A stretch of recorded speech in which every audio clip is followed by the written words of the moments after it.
Subcommittee on Homeland Security will come to order. I am pleased to be joined by the subcommittee's distinguished ranking member, the gentlelady from Illinois, when she gets here.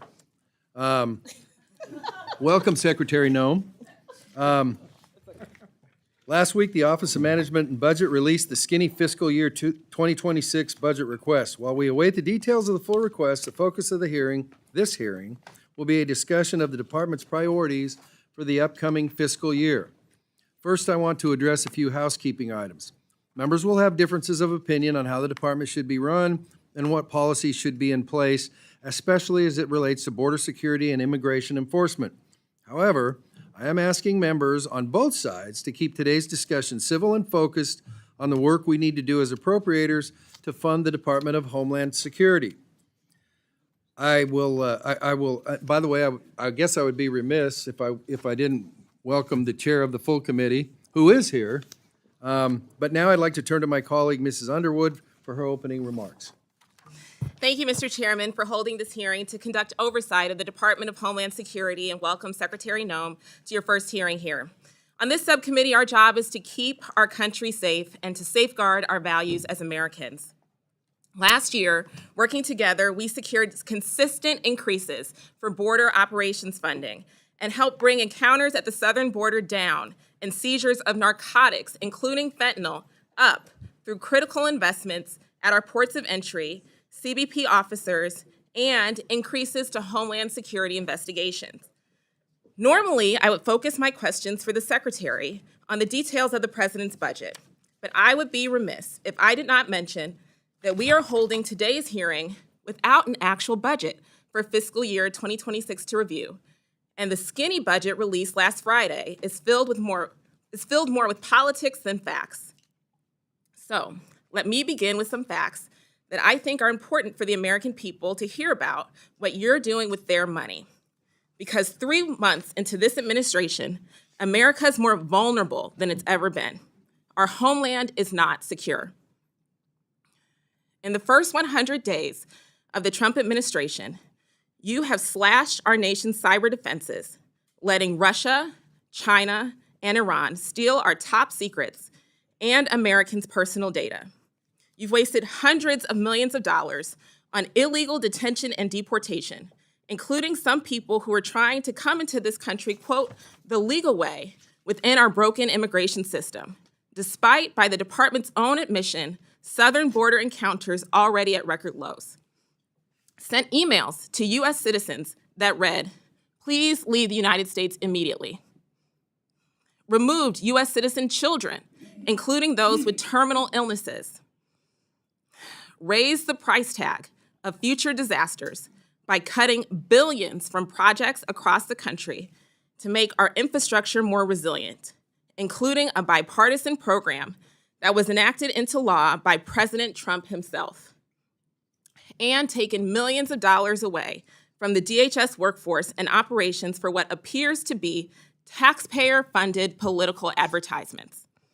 During our Member Day hearing last month, I also raised the unacceptable and unconstitutional decisions this administration has been making with the funds provided to the department by this committee, including the sudden and unexplained termination of DHS grants to states, universities, and nonprofit organizations, the cancellation of the Disaster Relief Fund's BRIC program, violations of the Fifth Amendment right to due process enshrined in the Constitution, and reductions in force of parts of the department's Office of Civil Rights and Civil Liberties, Office of Citizenship and Immigration Services Ombudsman, as well as the Office of the Immigration Detention Ombudsman.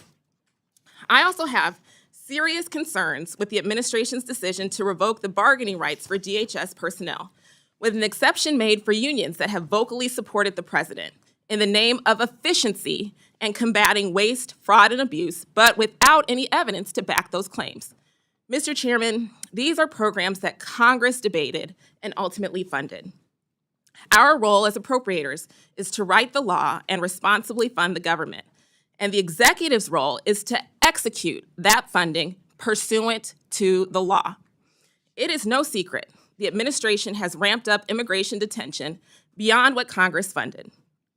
Increases to ICE at the expense of other national security programs and initiatives that members on both sides of the aisle voted for undermines our core work and congressional intent. DHS is cashing checks it simply doesn't have in hopes that reconciliation passes and will cover their shortfall. That is an incredibly risky strategy and only sets up essential national security agencies for failure or violations of the Anti-Deficiency Act. How does that secure the homeland? There have been bipartisan discussions surrounding the organizational structure of the Department of Homeland Security, whether it's making FEMA an independent agency or transferring components like the U.S. Coast Guard or the U.S. Secret Service to other departments. We will never shy away from discussions about how we can improve the department, but absent an enacted law from Congress making changes to the department's organizational structure, this subcommittee will continue to conduct oversight over all existing DHS components and provide for their continued funding in the Homeland Security bill. I know that there are many areas in this bill that share bipartisan support, and I am so proud of the relationship that Chairman Amodei and I have built. I know that even in this highly partisan environment, he and I are committed to welcoming ideas for how to improve the department and better manage the department. But the Trump administration's actions have pushed us to unprecedented and to a sobering moment. America is a democracy, not a dictatorship. In a democracy, we are organized around the rule of law, and those laws are based on a core set of constitutional rights. You may be familiar with the Bill of Rights. It includes the Fourth Amendment, which forbids unreasonable searches and seizures, the Fifth Amendment, which guarantees the right to due process, and the Sixth Amendment, which protects the right to a fair trial and legal counsel. As we endeavor to secure the homeland, we must continue to protect and defend the Constitution of the United States. That is not a secondary mission. Let me conclude and take a moment to recognize the dedication and commitment of the women and men of the Department of Homeland Security who carry out the department's vital missions that help protect the American people from a wide range of threats. Again, I want to thank the chairman for holding this hearing. Mr. Chairman, I look forward to working with you on a bill that reflects those shared priorities, keeps our country safe, and upholds our shared values as Americans. I yield back. Thank you, Madam Ranking Member. The chair now recognizes the chairman of the Full Appropriations Committee, Mr. Cole, for his opening comments. Thank you very much, Mr. Chairman. Before I go to my prepared remarks, I just want to say what a pleasure it is to see our former colleague here and how proud we all are of you, your success as a governor, your success in this administration in its opening days. I don't know anybody that's been more effective in less time than you have, and the men and women that you lead and clearly lead so effectively. So I just want to thank you so much, honestly, as a friend and a colleague, but somebody that really appreciates the public service that you've already rendered this country in multiple ways. We're proud of you. Thank you again, Mr. Chairman, and Ranking Member Underwood, thank you. Madam Secretary, we really appreciate you being here today. Let me begin by commending the brave men and women of this department who stand on the front lines each day to protect the homeland. Under new leadership, they've been empowered to fully carry out that fundamental duty. From day one, the Trump administration has made clear that protecting America is not negotiable, and this White House has taken immediate action to strengthen the security of our nation's borders and enforce existing immigration laws. The contrast from the Biden administration could not be clearer. Policies that allowed an open and lawless border have ended, and the message is clear. Illegal migrants, including violent offenders, will no longer have an open invitation.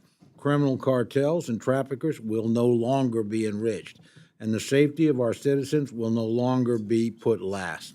In less than 100 days, we've watched our southern border go from chaos to closed.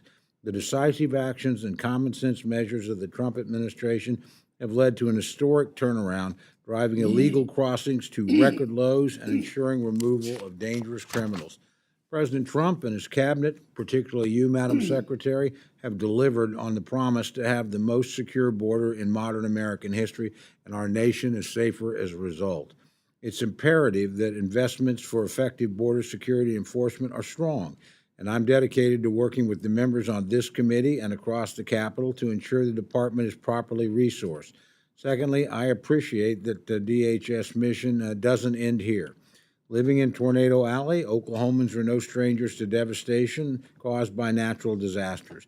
Even now, a slow-moving storm and record-breaking rainfall is responsible for significant flooding in my state that's already resulted in the loss of life and a state of emergency declaration by our governor.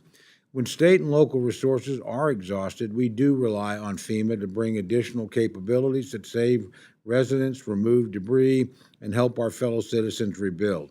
This isn't a partisan issue. It's one that concerns states regardless of politics.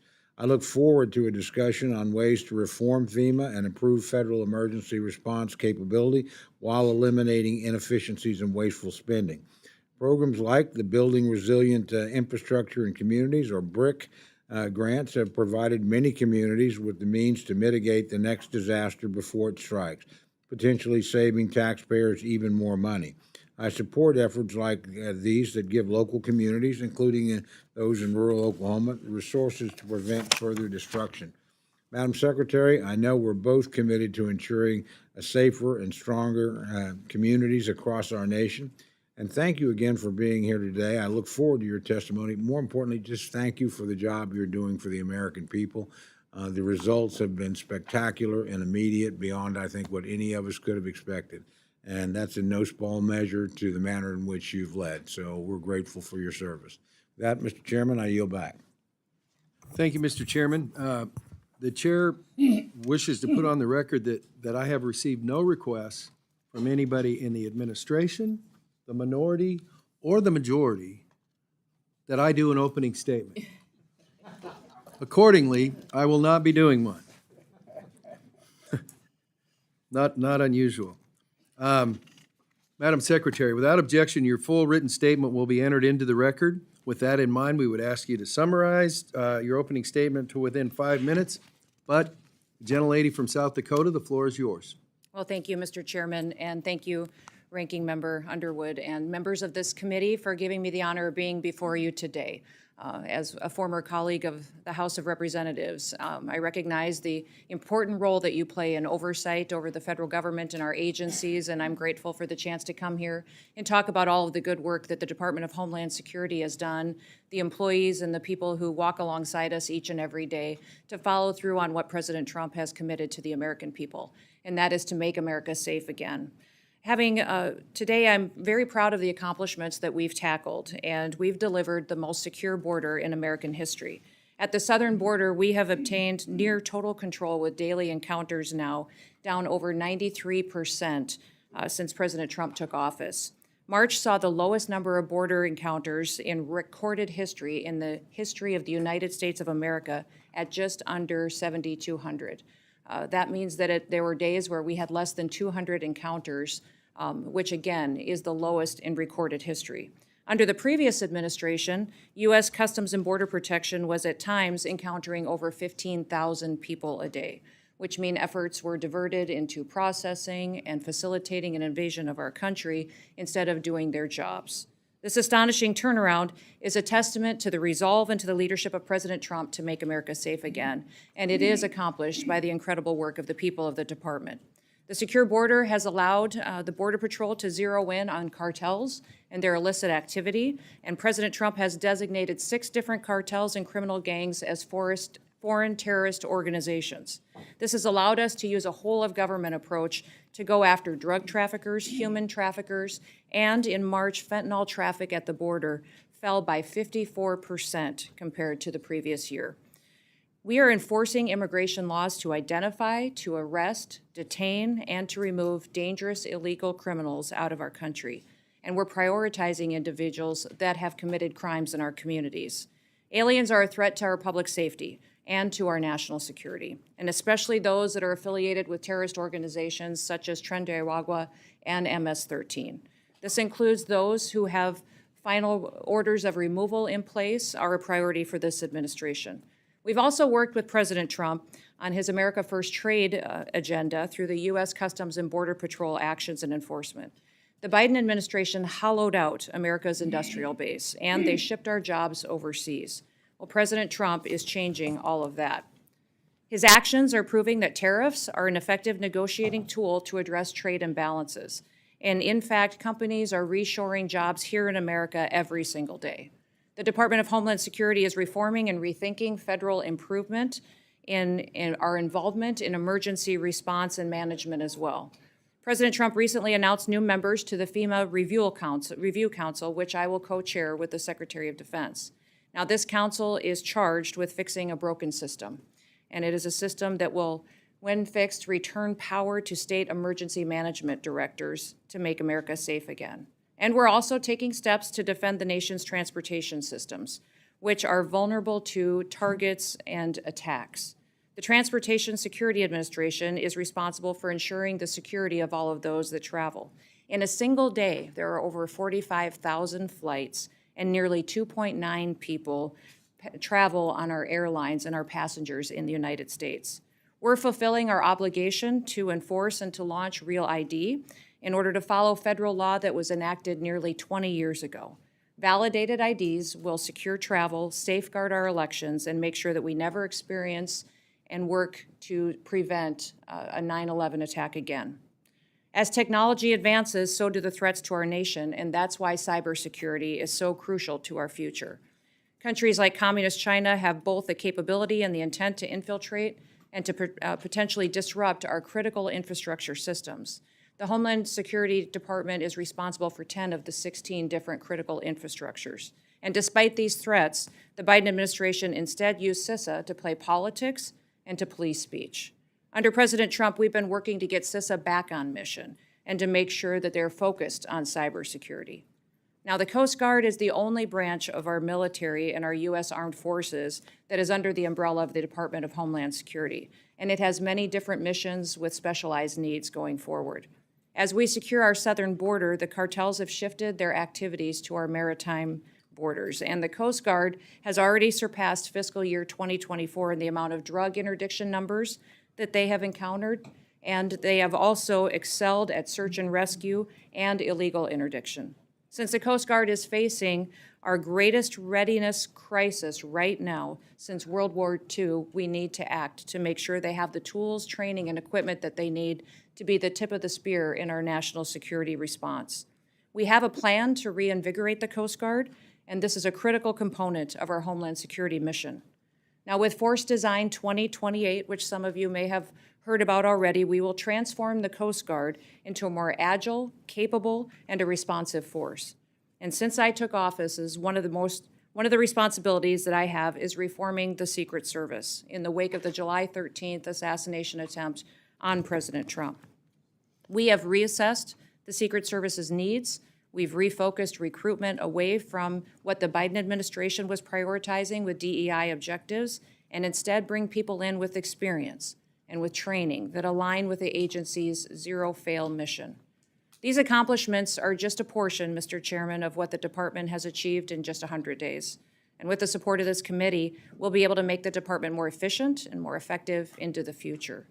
I want to thank Chairman Cole for his kind words. It has truly been one of my greatest honors to have been able to serve with him in his advocacy for the people in his district, but not just the people in his district, but the history to which he's represented the people of the United States. He's a true statesman that works across the aisle to come up with solutions.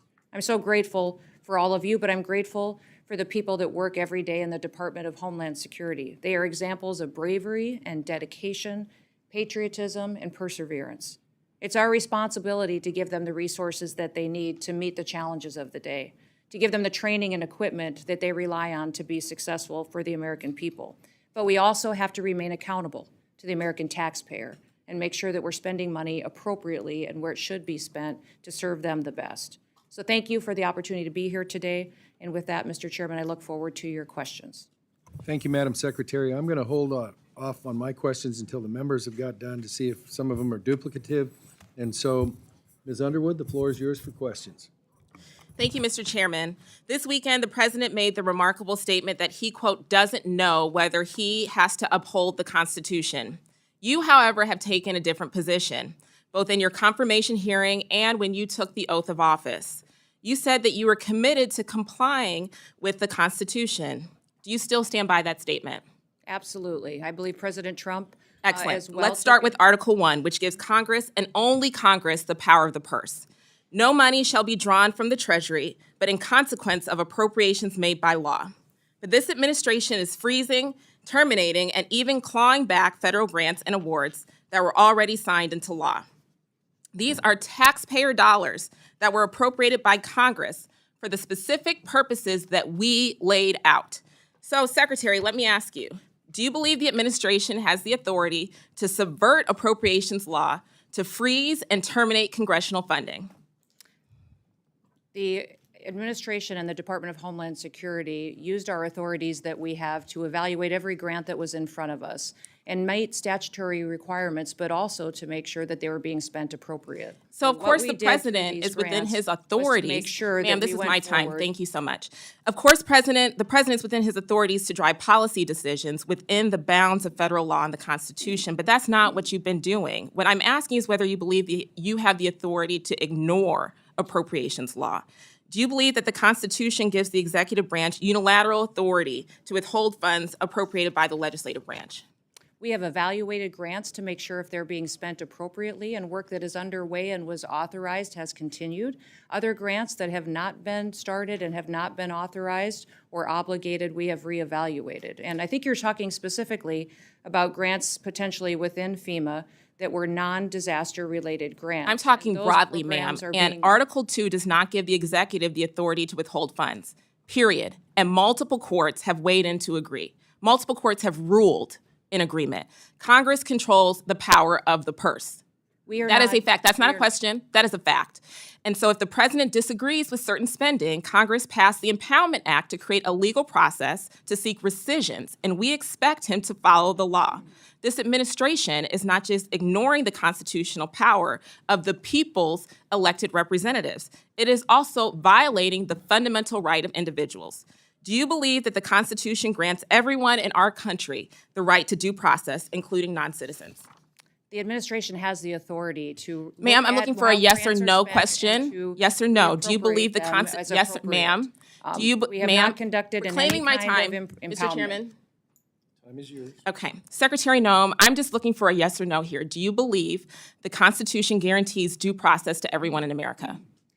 Due process is exactly what this Congress Yes lays out. or that no? it is, and Okay, the ma'am, tools I'll take you that as give a us no. on due process Excuse me, is I'm trying, afforded to. ma'am, I'm trying to ascertain your understanding of the law as it applies to your department. And you as its leader should be able to give us a yes or no answer because judge after judge has ruled that the law is not being followed.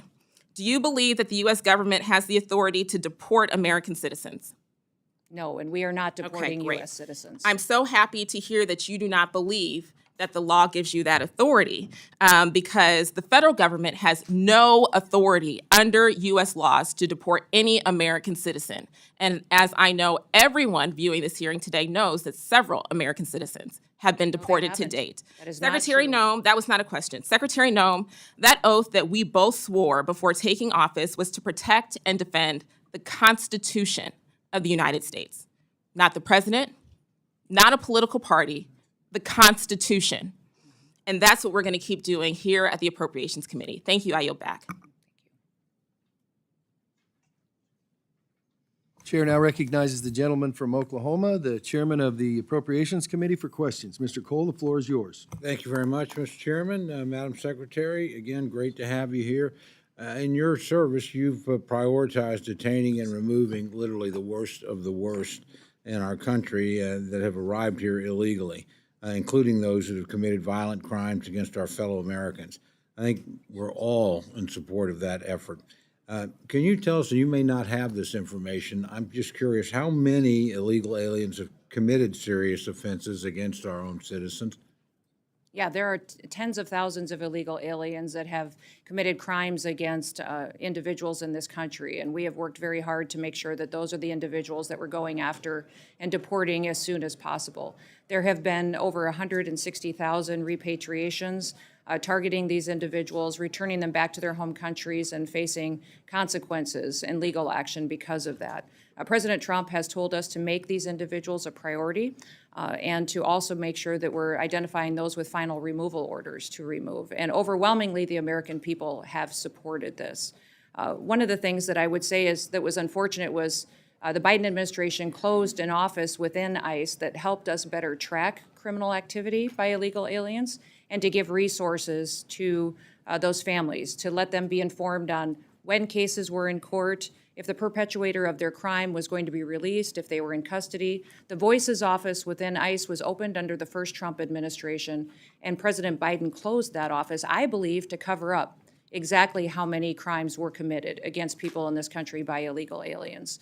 We have reopened that office. We believe that that data would be helpful, and they're continuing to work with people who have been victims of illegal crimes and illegal alien activity in this country. But those data and that information, I don't think we'll ever truly know how much crime was committed and how many were committed against American citizens because the Biden administration refused to track those victims and those crimes as they were perpetuated. Well, I commend you for reopening the office. Let me, just as a quick follow-up, ask you, and again, this may be information that is not readily available, but I'm curious if we know how many illegal aliens have actually currently have final orders for removal from an immigration judge, and we just haven't had an opportunity to execute those orders.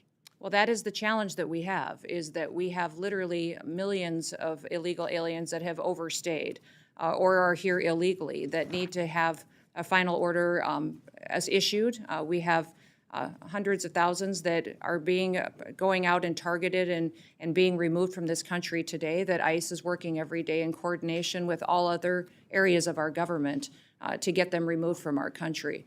But we do have a backlog because this was not a priority under the last administration.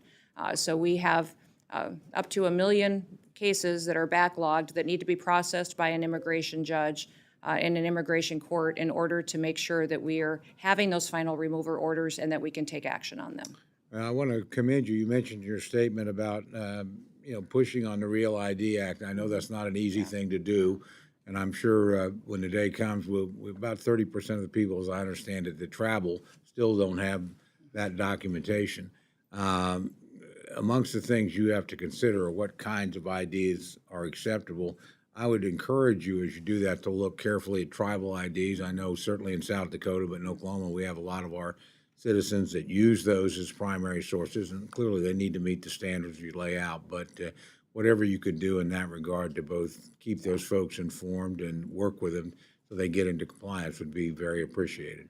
We do, tomorrow is the day that Real ID will finally be enforced. It's been a law that's been in place for over 20 years. 81% of the travelers that travel by airline in the United States today are already compliant. So they have IDs that already they will be able to use just like they normally always have been. We will be honoring passports, other federally recognized IDs. Tribal IDs will be recognized, so thank you, Mr. Chairman, for that. And what will happen tomorrow is folks will come through the line and will be issue their ID and show it. If it's not compliant, they may be diverted to a different line, have an extra step, but people will be allowed to fly. We recognize that this is a security issue. Congress has had many, many years to reevaluate it and decide if they wanted to change the law or to stop it, and the Biden administration chose that it should go into place on May 7th, and we intend to follow the law. So we will make sure that it is as seamless as possible and that travelers will get to stay on their intended itinerary, but we are telling people that this law will be enforced and it will allow us to know individuals in this country who they are and that they're authorized to travel. Well, I'm about out of time, so I'm going to mention a quick thing and then probably submit it for the record so you have time to respond. I am very interested in the BRIC grants, which again, we did pass when President Trump was there. Would love to be updated as you figure out how you're going to reform those, but they have been extraordinarily valuable, I think, to communities. And like all grants, they can be used correctly or or misuse. I don't have any problem with evaluating things, particularly in the last frenzied days of any administration. Sometimes a lot of stuff slips through that you wish hadn't in retrospect. But please know that there's strong bipartisan support for that program, as there was when President Trump, introduced it and signed it into law back in 2018. So love to know more when you can about your plans to reform those grants, but hopefully keep them operating. You bet. Thank you. Thank you very much. Thank you, Mr. Chairman. Yield back. Thank you, Mr. Chairman. The chair now recognizes the gentleman from Texas, Mr. Cuellar. The floor is yours. Thank you, Mr. Chairman. Madam Secretary, it's good to see you. I was going to show you, but I think the rules don't allow me to show you just something because I just want to talk about basics, but hopefully we can sit down later and I can show you what I'm referring to. Want to talk about some of the basics. I live at the border, lived all my life there. Want to talk to you about river roads. I want to talk to you about Carrizo cane, technology that's needed, aerostats, and cameras that are not working, and some infrastructure. Basics that are needed for border security. My area, Laredo, it's the largest inland port, bigger than LA, bigger than any other place in the country. We get 18,000 trailers a day. We're about to expand from 8 lanes to 18, plus another bridge. We got 2 of them, 2 rail bridge. So trade is very important to us. But when we talk about illegal crossings, we've been the second lowest crossing in the country, and we still are out there. I think right now, latest numbers, 30 people, maybe 40 people a day coming through my area, which is almost nothing. So thank you for that. River roads, the river roads, and I wish I could show this just to show you, but the river roads go this way. Let's say the river's here. The river roads, the roads go this way. So Border Patrol can go here, but they can't go across. So what we're asking is for river roads to follow the river itself, and I think that would be a big investment, a good investment that we need. So one is the river roads. The other thing is the Carrizo cane. The Carrizo cane, I know you got some folks from people that are very familiar, but the Carrizo cane will grow almost the size of this. And it's not good for Border Patrol. I think Tony Gonzalez and folks that are from the border understand. We ought to get rid of that Carrizo cane on our river, but get the Mexicans to do that. I'll show you the maps, and I know you've been out there, but it shows you the Carrizo cane is on both sides. If we can clear that up, get the Mexicans to do that, that will be good for Border Patrol. So river roads, Carrizo cane, technology in my area, only 1/3 of the cameras are working, and if you ask some of the other Border Patrol, they're not working. Basically, they're using the RVS, which is an old model. They're trying to get the AST towers where more better to use, or whatever technology. But this old technology is like going to a car and you fix it, and they keep coming. The same thing they're doing right now, they keep bringing folks who are coming in to fix it up. 1/3 of the cameras are working, 2/3 are not working. That's not right. Procurement process needs to be better so they can move faster to buy that technology. And finally, there are dead spots. Even now, with the modern technology, Border Patrol can be in certain areas and dangerous areas, and they don't have the technology and radio that's working. Aerostats, the military has a lot of them in surplus. The problem is in the past administrations, they've hired contractors that Homeland was paying too much money. So we need to look at those aerostats that are available from the military surplus itself. Border Patrol, I think right now we got 19,327. We funded 22,000, and we need to hire more. OFO, the men and women in blue, were at 26,334. We're still below the monitoring, so we need to hire those officers. So those are some of the things, and I know I gave you a whole bunch of things, but there's the basic things that are important to Border Patrol. Last point, as we try to hire new Border Patrol, I know the reconciliation has something that will affect them that has to do with Social Security supplement. I've talked to a lot of Border Patrol agents, and right now they're crunching the numbers. Do I retire at the age of 52, or do I have 57? what's going to happen with that supplemental. So instead of focusing on the border, they're human beings and they're focusing on that. I know that's another committee, but those are the basics that I know I don't have enough time, but I would love to follow up with you and your folks on. Absolutely. I will certainly do that, Congressman. And I want to thank you for talking about the technology needs and the investments that we need at the border in order for these agents to truly do their job and do it with excellence.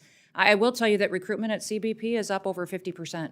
So as we've allowed them to go back and to do their jobs, we have had more and more interest in people, more applications coming in, and I think that's a fantastic trend, that as people talk about how discouraging it was over the last several years by them not having their hands tied, that now that they actually get to secure the border and work for the American people, that they're recruiting more and more help to be assisting along the way. Thank you. you. And we'll follow up on the rest of these conversations. Thank you. Thank you. Thank you, Mr. Cuellar. The gentleman from Florida, Mr. Rutherford, the floor is yours for questions. Thank you, Mr. Chairman. And Secretary Nome, I have to say, it's already been mentioned a couple times, the amazing speed with which you all turned around the southern border. And I know that a big piece of that was your endorsement of the 287G program. You know, I fought with Secretary Mayorkas, your predecessor, to try and expand that program. He refused to do it, even though his own acting ICE secretary said in a hearing before this committee that 287G was the best thing since sliced bread because it protected officers and the community. And so I want to thank you for that. You all came in and overnight, it seems, added 300 agencies to the 287G program. That's an amazing accomplishment, and I think that's a reason for a lot of the success that you've seen there.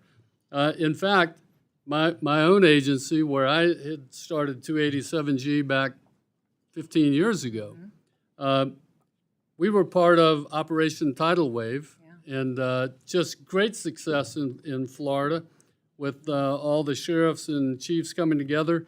1,120 illegal aliens taken off the street, 63% of which, Madam Secretary, actually had criminal arrests and convictions prior to that. So two questions about 287G. Number one, what can we do to help you get more agencies involved? And number two, what do you need from the standpoint of technology? You just mentioned the technology. What can we do to help you get those agencies trained and the technology that they need to get into those databases so that we can actually run these 287G programs, which are better than sliced bread, at top efficiency? Yeah, well, thank you, Congressman, for talking about this program because it is incredibly important to our strategy of having the enforcement that we need to really address the criminal activities that we've seen out on the ground. 287G is a partnership between our officers, ICE, CBP, that brings everybody to the table. It's an agreement that's signed with local law enforcement or state law enforcement that allows us to operate in a task force model to go out and make sure that we're having more bodies, more people a part and backup of these operations on the ground going after dangerous criminals. We have today, I believe, 598 agreements out there across the country, over 6,200 different officers that has brought alongside of us to work alongside of us to protect our communities, and they've done incredible work. You referenced what was done in Florida on Operation Tidal Wave. Those 1,120 dangerous criminals are off the streets now today, and they are people that were here illegally, broke our laws, and now they are having the opportunity to face consequences and to go home to their home countries. I would say that we're looking for more agreements like that across the country, and we'll continue to build on it. What Florida did by having a whole of state approach is what we want to build out and model in every other state as well. And we've had partnerships from the DEA, ATF, DOJ, state highway patrols. We've had, obviously ICE, U.S. Marshals, CBP, local law enforcement, cities, county sheriffs. People who've committed their whole life to upholding the law and having the scales of justice apply equally to everybody are a part of this team. And it has been wonderful to see people jump in and be a part of it to make sure that we have not just the authorities that we need to go out there and to work, but also to have the local knowledge and the people in their community that really want to be a part of the solution and making them safe again. Well, we look forward to continuing that. I want to ask very quickly, I don't have much time left, but I want to ask about these recalcitrant countries that, we have 1.2 million deportation orders out there that are waiting for these countries to take them back. I was shocked under the Biden administration that Secretary Mayorkas claimed he couldn't send them home because they wouldn't take them. But now I understand that now that you're in charge of DHS and the Trump administration and State Department working together, that there's been some change in that. And can you talk a little bit about how that's going? Yeah, so the Department of State is the entity that negotiates travel documents and the ability to repatriate people back to their home countries. And they've done phenomenal work in giving us the opportunity to do that. There are some countries that are still refusing to take their own citizens, and I would reiterate that every single country has a responsibility to take their citizens back. And that has always been something that has been an international common sense agreement that has existed. Many of the countries today, even as they are working with us, aren't taking their citizens home very quickly. They may limit us to 1 or 2 planes a week. Mexico had a limitation on us for quite a period of time, even a limitation on what kind of aircraft we could use. And so working with those countries is a diplomatic job that consistently needs to be stayed on top of. So many times while we have people that are brought into our facilities and ready to be returned home, getting those travel documents and the permission to return them to their countries is incredibly important. Thank you very much for getting them out. I see my time's expired. I yield back. Chair recognizes the gentleman from Hawaii, Mr. Case. The floor is yours for questions. Thank you, Mr. Chair. Madam Secretary, I appreciate your rosy report on the Department of Homeland Security. I have a different view on where the department is today and where you, and by you I'm going to refer to the President, the administration, and you as Secretary, are taking it as reflected into your actions and budgets, not just in your words. But I think it's important that we start by some points of agreement. First of all, I think you would agree, I hope you would agree, that the 270 or so thousand members of the DHS workforce, if that's what the figure is now, and we Yep, would it's like to supposed to- find out what the figure is at some point, spread across your 22 departments, all deserve our praise for their dedication, for serving our country every day, and they also deserve our professional respect. I think we would also agree that the efforts to legally reduce illegal immigration and illegal drugs of the past couple of years across our borders are paying off and should be continued. So I agree with you on those things. Overall, however, and focusing on the budget, because this is the Appropriations Committee, what little you have shown us thus far of your FY 2026 budget, it looks like you are definitely overfunding some efforts, mainly for messaging purposes, at the expense of some other efforts that are really critical, such as cybersecurity, disaster prevention and mitigation, transportation security. And you're using budget gimmicks to misdirect and conceal your intent. On your budget gimmicks, you claim a 65% increase in DHS's overall budget, targeted at the border, drugs, and the Coast Guard. But all of that increase or more is loaded into your separate reconciliation bill. You have essentially, for this purposes of this committee, level funded DHS and loaded all of the extra money into reconciliation. First of all, aside from completely sidetracking this particular committee, which is supposed to be doing that funding, you should know, if you don't already, that this is not an appropriate use of reconciliation. It's intended to maintain the illusion of responsible budgeting. It certainly is holding needed DHS increases, which many of us would support in other situations, hostage to your overall reconciliation plan of continuing tax cuts for billionaires and slashes in critical programs like Medicaid. So the question I have, and it's a rhetorical question since I'm making a statement here, is why don't you just come into this committee and say it straight? We need a 65% or more increase in DHS to actually protect our national security. Your increase is also heavily skewed to the border, generally and CPB specifically, some 20 billion, all of it in reconciliation. And nobody disputes that CPB needs help. I've been to the border 3 times myself. I've spent time with the agents, and certainly personnel and equipment costs are necessary. But a question that I have from an oversight perspective is, if you are claiming such success at the border, which without spending all of this extra money which you're now asking for, do we need to do that at the expense of other programs? And I mean the non-personnel stuff. You're also loading half of your reconciliation increase into the U.S. Coast Guard, $21 billion. And everybody agrees that the Coast Guard needs help. It's critical in the Indo-Pacific, where you have actually withdrawn from the Indo-Pacific, which I think was a tremendous mistake.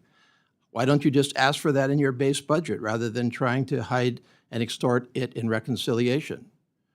Your budget also ignores and even attacks other critical functions of DHS, the Cybersecurity and Infrastructure Security Agency, or CISA, which I think we would all agree is critical to direct national defense, but also civilian infrastructure, which is the most exposed right now, and the reliance of foreign countries on our expertise to help them with their cybersecurity, and yet you propose to reduce CISA by 20% in your base budget. And I don't think that you can claim that that's all somehow Biden misdirection. FEMA, another example of misbudgeting in my view. You, first of all, collectively have directed very incorrect and outright mean criticism at FEMA, which is just undeserved by FEMA. And it's time to put the political campaign behind us and acknowledge that FEMA is doing a good job. They did an outstanding job on Maui, and I sat with them on Maui when they were trying their very best and did their very best while their president was criticizing their work. We don't need this, and further, we certainly need to fund them adequately. Transportation Security Administration, same basic observation, a critical agency which you have not adequately funded. So fundamentally, my time is running short. Obviously, this is a critical agency. It deserves to be led responsibly and transparently. It deserves to be budgeted for transparently and responsibly. And until we get there, I do not feel safer under your leadership at DHS. Well, thank you, Mr. Chairman, if I can respond quickly. Thank you for your comments, and I'd like to respond to you. If I don't have time today, I will in writing or in answers to other questions. But we have focused on making sure that we're going forward with a Department of Homeland Security that focuses on what our mission is, and that is to secure America's homeland and do that while being accountable to taxpayers. So every single component I have, 23 different departments, we have gone back to their mission statement on what they were intended to do and put them back on mission. So in CISA, instead of doing censorship, misinformation, disinformation, they're back to securing our critical infrastructure. TSA, all we're doing there in the reductions is reducing empty FTEs that were never filled or don't have TSOs in them now, and asking for TSA officials to do work that they were intended to do, not to do unskilled technical work by monitoring exit lanes. So I could go through all of them that you mentioned, FEMA as well. The president has indicated he wants to eliminate FEMA as it exists today, and to have states have more control over their emergency management response. He wants to empower local governments and support them in how they respond to their people. So thank you for identifying what you're concerned about, and I look forward to having conversations with you so that I can answer the questions that you have and reassure you that this Department of Homeland Security is accountable, but it is also going to fulfill the mission for which it was created after the horrific events of 9/11. Thank you. Thank you. The floor belongs to the gentleman from Washington State, Mr. Newhouse, for your questions. Well, thank you, the gentleman from Nevada and the lady from Illinois as well. Thank you, Secretary Noem, for being here with us to discuss. This is our agency, the Homeland Security. I want to focus on a couple things that I've spent a lot of time working on, and when you were in the House, you did too, and I want to thank you for that. That has to do with agricultural labor. I was very delighted to hear President Trump in early April make several, and I thought were very important comments about the agricultural labor force, as well as some of the, what would you call, hotel, entertainment kind of workers, whose current workforce certainly are lack a legal status. So I'm talking about H-2A and H-2B. He proposed a plan to allow undocumented agricultural workers an opportunity to touch back with the ability to come back to the United States with achieving a legal status. I can't overestimate or overstate the importance, as you know, of an agricultural labor force to produce food and fiber in our country. So I wanted you to, if you could, provide any kind of an update that you could share with us on the discussions there at the cabinet level. But also, in that same vein, a major cattle producer and processor in Washington and Idaho recently shared some of their concerns with I believe it's called the termination of parole process for Cubans, Haitians, Venezuelans, and Nicaraguans. Apparently, the workforce there, up to 15% of their workforce is made up of people from those countries. And so I wanted to give you an opportunity to either speak with us about that or follow up with my staff later. No, thank you so much for talking about the important programs that we have to facilitate a workforce in this country that have contributed so much in certain industries and different areas going forward. President Trump has been very clear that he believes that people that are here illegally need to go home. He has backed that up with his policies that you don't get to come into this country and have the law apply to some people and not others, that the scales of justice should apply equally to everyone, and that individuals who are here illegally need to face consequences for that and go home. I think one of the reasons that you've heard us recently talk about self-deportation is because our preference is that the individuals who are here illegally self-deport. We will facilitate purchasing their plane ticket and a stipend once they return to their home country, so they have the opportunity to do exactly what you talked about by touchback. They have the opportunity to come back to America then and to do it the right way. They will face the consequences for breaking our laws originally, but we want everybody to have the opportunity to be a part of the American dream. If individuals who are here illegally wait until we have to go out and find them, arrest them, deport them, spend up to $17,000 by getting them back home to their home countries, President Trump has been very clear. They will never get the chance to come back. So I would encourage everyone in this country that is in these industries to proactively tell the story. That's why you've seen us aggressively carrying the message to people that the United States is now following the law, that we are now securing our borders, and that we're getting people out of our country who've broken our laws. But if you do work with us, that you will have the opportunity to come back. Those visa programs are ones that we continue to have discussions with the administration, with many of you on. There's some latitude given to the Secretary of the Department of Homeland Security, but I will remind you that Congress consistently maintains the authority to determine how many are issued in this country and if they are issued into the future. And so we always will follow that as that goes forward. And as you talk about the importance of what the work we do at the Department of Homeland Security, I know that working with these folks that are in these different industries, that we will continue to have those conversations with all of you. When we talk about different policies that the department is following, many times it's Congress, it's the House of Representatives and Senate who sets the policy that we are following and gives us the authority to do and take the actions that we are. Okay, very good. Look forward to working with you Yes, more thank on that.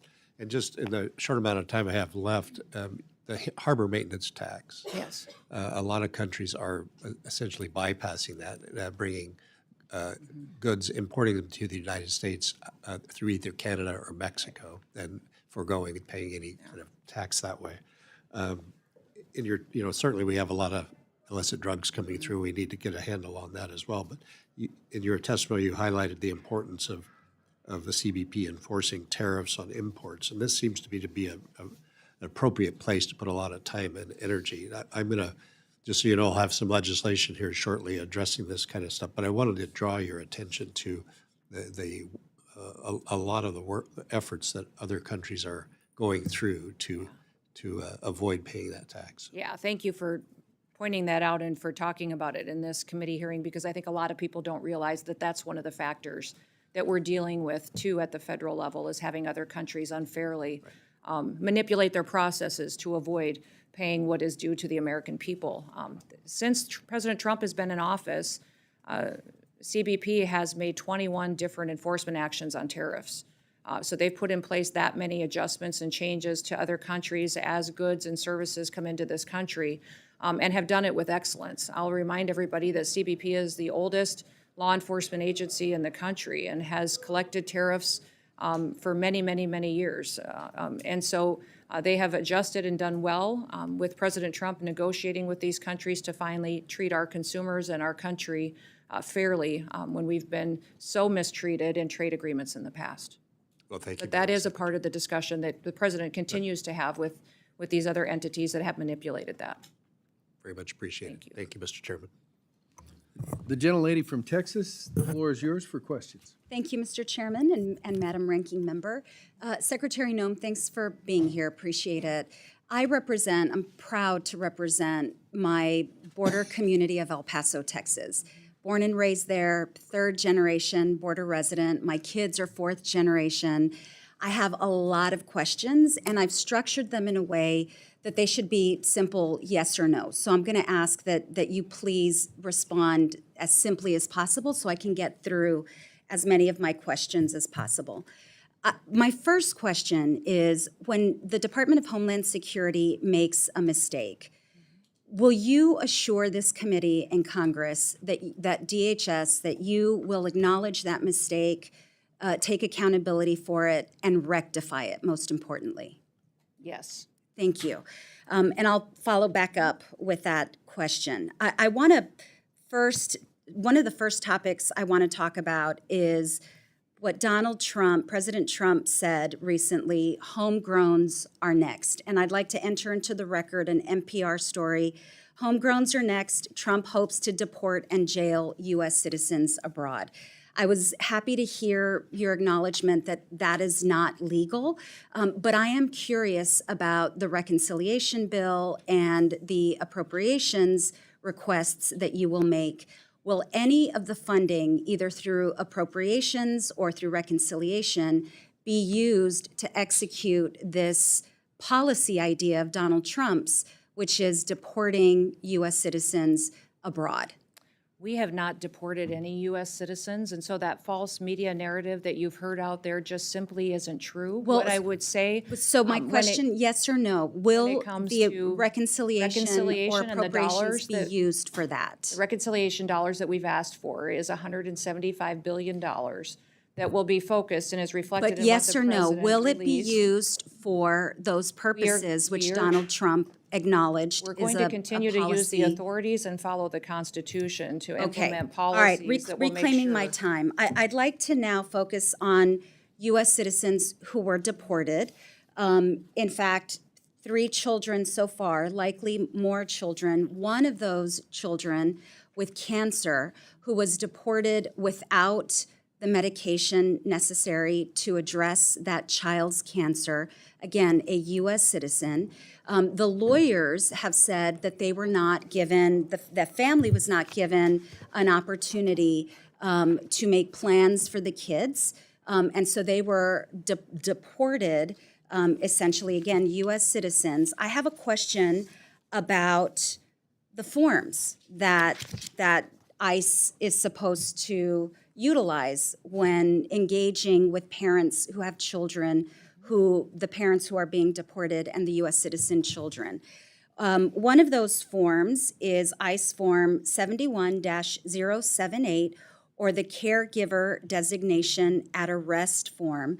Were any of the individuals who were deported, who had U.S. citizen children deported with them, were they given an opportunity to sign that form? When these, the specific cases that you're referencing with these children, it was the parents' choice to take their children with them. And did ICE Which it is the follow policy of through the on the Trump policy? administration to keep families together. Ma'am, That is what we have continued reclaiming to my do, time. is that I these told you at the children, top of this, their ma'am, parents took the- ma'am, reclaiming my time. I said that the questions are really simple, yes or no.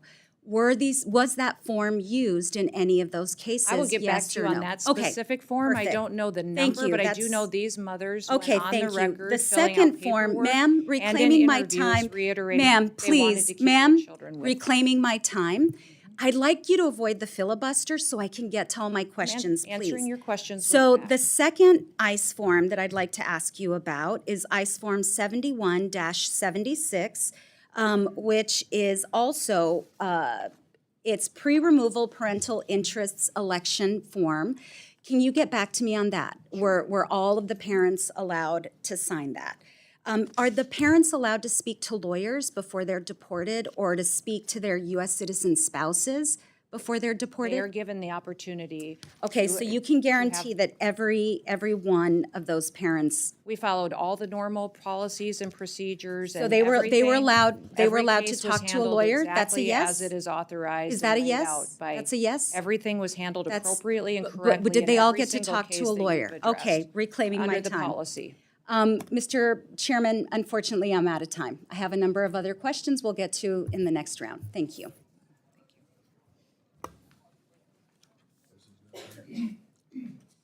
Gentleman from Arizona, Mr. Siscomani, the floor is yours. Thank you, Mr. Chairman, and thank you, Secretary Noem, for being here with us today and for your testimony and your leadership and that of all the men and women that you serve with as well in the Department of Homeland Security. Like you, I come from a border state, and though the northern and southern borders are vastly different, I know you understand firsthand the challenges that our communities at the border face, as well as the value that they bring also to our states and our region. The security that this administration has been able to deliver to our southern border is, in such a short period of time, is astounding, and so well appreciated by those who live and work in these communities. I know I hear it all the time. This is the number one feedback I get from my constituents regarding the results that we've seen from this administration, and your leadership has played a key role in that, so thank you. In the district that I represent, which is much of the Tucson sector of Border Patrol, we have historically seen high numbers of gotaways. I understand there have been around 65,000 gotaways this fiscal year. What resources or what resource investments for both technology and infrastructure are you planning to make, and how those will be reduced in numbers for the future? The gotaways, of course, are troubling. We've seen a lot of the reported numbers come down, but these gotaways, that's I know it's a key issue for you as well and a focus. So on that, and then particularly, could you speak onto the technology that we'll be using in these rough terrain areas like Southern Arizona, which is so different from other border areas, including my friends in Texas. When you go to Arizona, it's just broad terrain, rough, some areas, hard to even build any kind of barrier or wall. So technology plays a big role there. Can you speak to that? Yes, thank you so much for talking about the fact that as we've secured our border and as we've addressed the challenges and in the areas of the southern border and northern border where we saw a lot of folks crossing illegally, and we've put more resources in those areas or what was necessary to really follow our federal law and keep American people safe. We've seen that some of the traffic has pushed to other areas, maybe areas that weren't well-traveled before, and now gotaways are trying to take advantage of that. They also have pushed heavily towards the maritime borders and out into the waters. The Coast Guard is seeing much more traffic. They're also seeing the cartel activity out there of trafficking of drugs and human beings and technologies that they're having a difficult time keeping up with. The Coast Guard has been neglected for many, many years, and they don't have the airframe and they don't have the cutters to keep up and even to manage and maintain the horsepower needs that they have to catch and interdict some of the smuggling activities that are going on. You referenced some of the rough terrain and what we need to do as far as CBP and investment on this border. Frankly, we're going to use the latest and greatest technology that would be available to us as far as surveillance equipment, cameras, satellite images when possible, and also the Aerostar, like Congressman Cuellar was talking about, some of those technologies in areas to help those vulnerable areas have more eyesight, to truly know what is crossing there so that we can interdict it before it comes into our country. I would talk exclusively, too, about how we've been able to diplomatically work with the country of Mexico. President Trump's strong leadership has helped Mexico be more proactive than they ever were before, too. And so in my conversations with government officials, they've indicated to me there could be as many as 500 to 600,000 illegals that never reached our border because when they got to Mexico and heard that our border was closed, they turned around and went back. So a combination of solutions is needed. You absolutely have to have a president that cares about keeping us safe. We now have that in President Trump, but also making sure that we have the people and the equipment necessary for CBP and for ICE to do their job, but then the technology which you referenced, which is needed. We have scanners that we need at ports of entry so that we can scan our shipments, our rail, and even our air freight. Much of that, we don't necessarily know what's coming in containers and small packages. Those technologies are critically important, and why you see a request in increase in funding to address those challenges that simply were neglected for too long under the Biden administration. Excellent. Thank you so much for that. You know, you mentioned the diplomatic conversations as well. I think that's something that doesn't get enough attention of the power of strong leadership in the White House now and the reaction of not only Mexico, but the rest of Latin America on this. I think that's key, and we want to partner with Mexico and other countries on this. With the little time that I have left, do you mind just speaking of the morale of the agents and your efforts on recruiting and retention? I think that goes hand in hand with the technology piece as well. Yeah, the morale of the Department of Homeland Security agencies and departments and the employees that work there is fantastic. We have incredible numbers in recruitment, people who want to be a part of the agency that are signing up and submitting applications. I referenced earlier that CBP has over 50%, I believe it's 54% increase in recruitment. ICE as well, maintaining and excelling at its recruitment efforts and getting officers and people who want to be a part of the team or coming out of retirement. We have the Coast Guard is at 108% increase of its recruitment. People that understand the mission and they want to be a part of the many different skill sets that the Coast Guard can bring to partnering with our military departments, but also going out there and helping at the border and continuing on with their search and rescue mission. And then you look at the Secret Service, because of the recruitment efforts that we've had in putting those agents back on focusing, hiring expertise, hiring experience instead of DEI programs, the Secret Service recruitment is up almost 200%. The applications we've gotten have been fantastic by telling our story and that they can be a part of an agency that protects the most powerful in the world. It truly has been inspirational. So I believe that some of the narrative that the Democrats have used to attack the Department of Homeland Security just simply isn't true. The people that are wanting to come and work for us are inspirational and they're true Americans. Thank you for that. Chairman, I yield back. Gentleman from Texas, Mr. Gonzalez, the floor is yours for questions.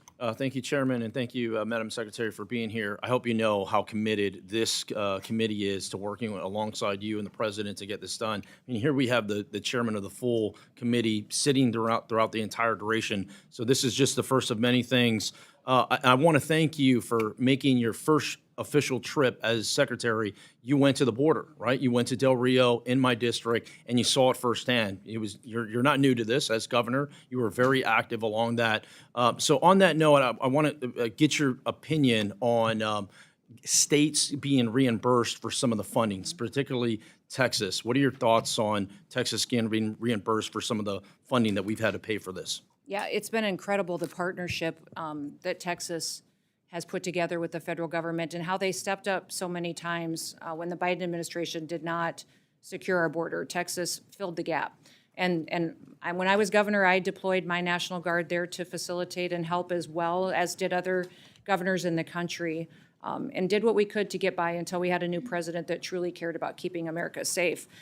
There have not been any decided decisions on reimbursing states, but I know many of the governors have asked for it, and we've appreciated their help. And so that's an ongoing conversation with every new agreement or new ask we have of states. If we're asking them to commit to the 287G program, seeing what we can do to help meet their financial needs is incredibly important. If it's asking the National Guard to step up or even past spending that they've incurred, I know that President Trump is appreciative of the efforts and the partnerships and wants to continue those conversations. Yeah, representing nearly half of the southern border, we've been ground zero for it. And Texas, but it's not just Texas. I mean, you mentioned your home state.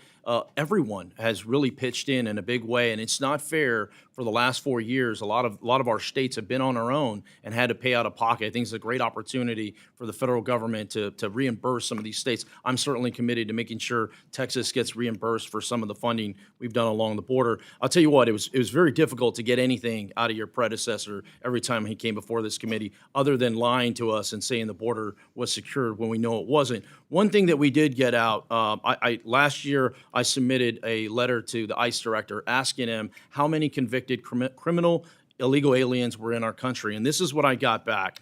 This is literally part of his response. Your letter requested the number of non-citizens on ICE's docket convicted or charged with a crime. As of July 21st, 2024, there were 662,566 non-citizens with criminal histories on ICE's national docket. That was nearly a year ago. Do you by chance have any updated numbers on how many convicted criminal aliens we still have loose in the country? We believe we have more than that and are continuing to do an assessment. And of course, every day we continue to see crimes in this country that are perpetuated by individuals that we didn't necessarily know that we are here. What I will tell you is that the president, under his leadership, has already arrested and is prosecuting and held accountable over 250 known terrorists, people who are on the known terrorist watch list. We have over 65,000 individuals that just ICE alone has arrested that are criminal aliens that are being held accountable for their crimes in our communities. We also talk extensively about different governors that we've been able to work with. Many of them have people within their facilities that have committed crimes that they've been arrested, and they're holding and detaining them. If they are illegals, many times they're facing their consequences in their jail and prison time before they can be returned to their country. So, these, by virtue of being in this country illegally, you are breaking the law and you are a criminal. And we've seen the previous administration pervert and manipulate their data and information to give us numbers that don't necessarily square with what the facts are on the ground. So there's many, many more criminals in this country, and we're going to continue to target and go after them to make sure that we're protecting families. I tell you what, the last administration was terrible at transparency, and I think it's a great opportunity for President Trump, along with yourself and other secretaries, to just be transparent to the American public, show them what we're dealing with. Once again, when we got that number back, it was it's jaw dropping to see there. My last point, I only have 26 limited time left. Myself and Michael Guest, my good colleague from Mississippi, both sit on the Homeland authorizing side. We've been working very hard through reconciliation. One of the things that I would highlight for you, we talked about many things, is infrastructure, in particularly checkpoints. Checkpoints not necessarily along the border, but in our interior, both at the southern and the northern border, I think are very, very important. Please don't lose sight of that. In Eagle Pass in particular, that checkpoint is way outdated for the amount of traffic that's been in there. I'd flag that for you. Look forward to working together and chatting more on how we build this out. Absolutely. Great, thank you. With that, Chairman, I yield back. Gentleman yields back. Chair recognizes Mr. Guest from Mississippi. Thank you, Mr. Chairman. Madam Secretary, first I want to thank you, the men and women that you serve with, for the incredible success that you have been able to accomplish in just a short period of time. Just looking statistics, and I believe that is the greatest measure when we're looking at whether or not agencies are successful or not, comparing statistics from one agency to the other, 1 year to the other.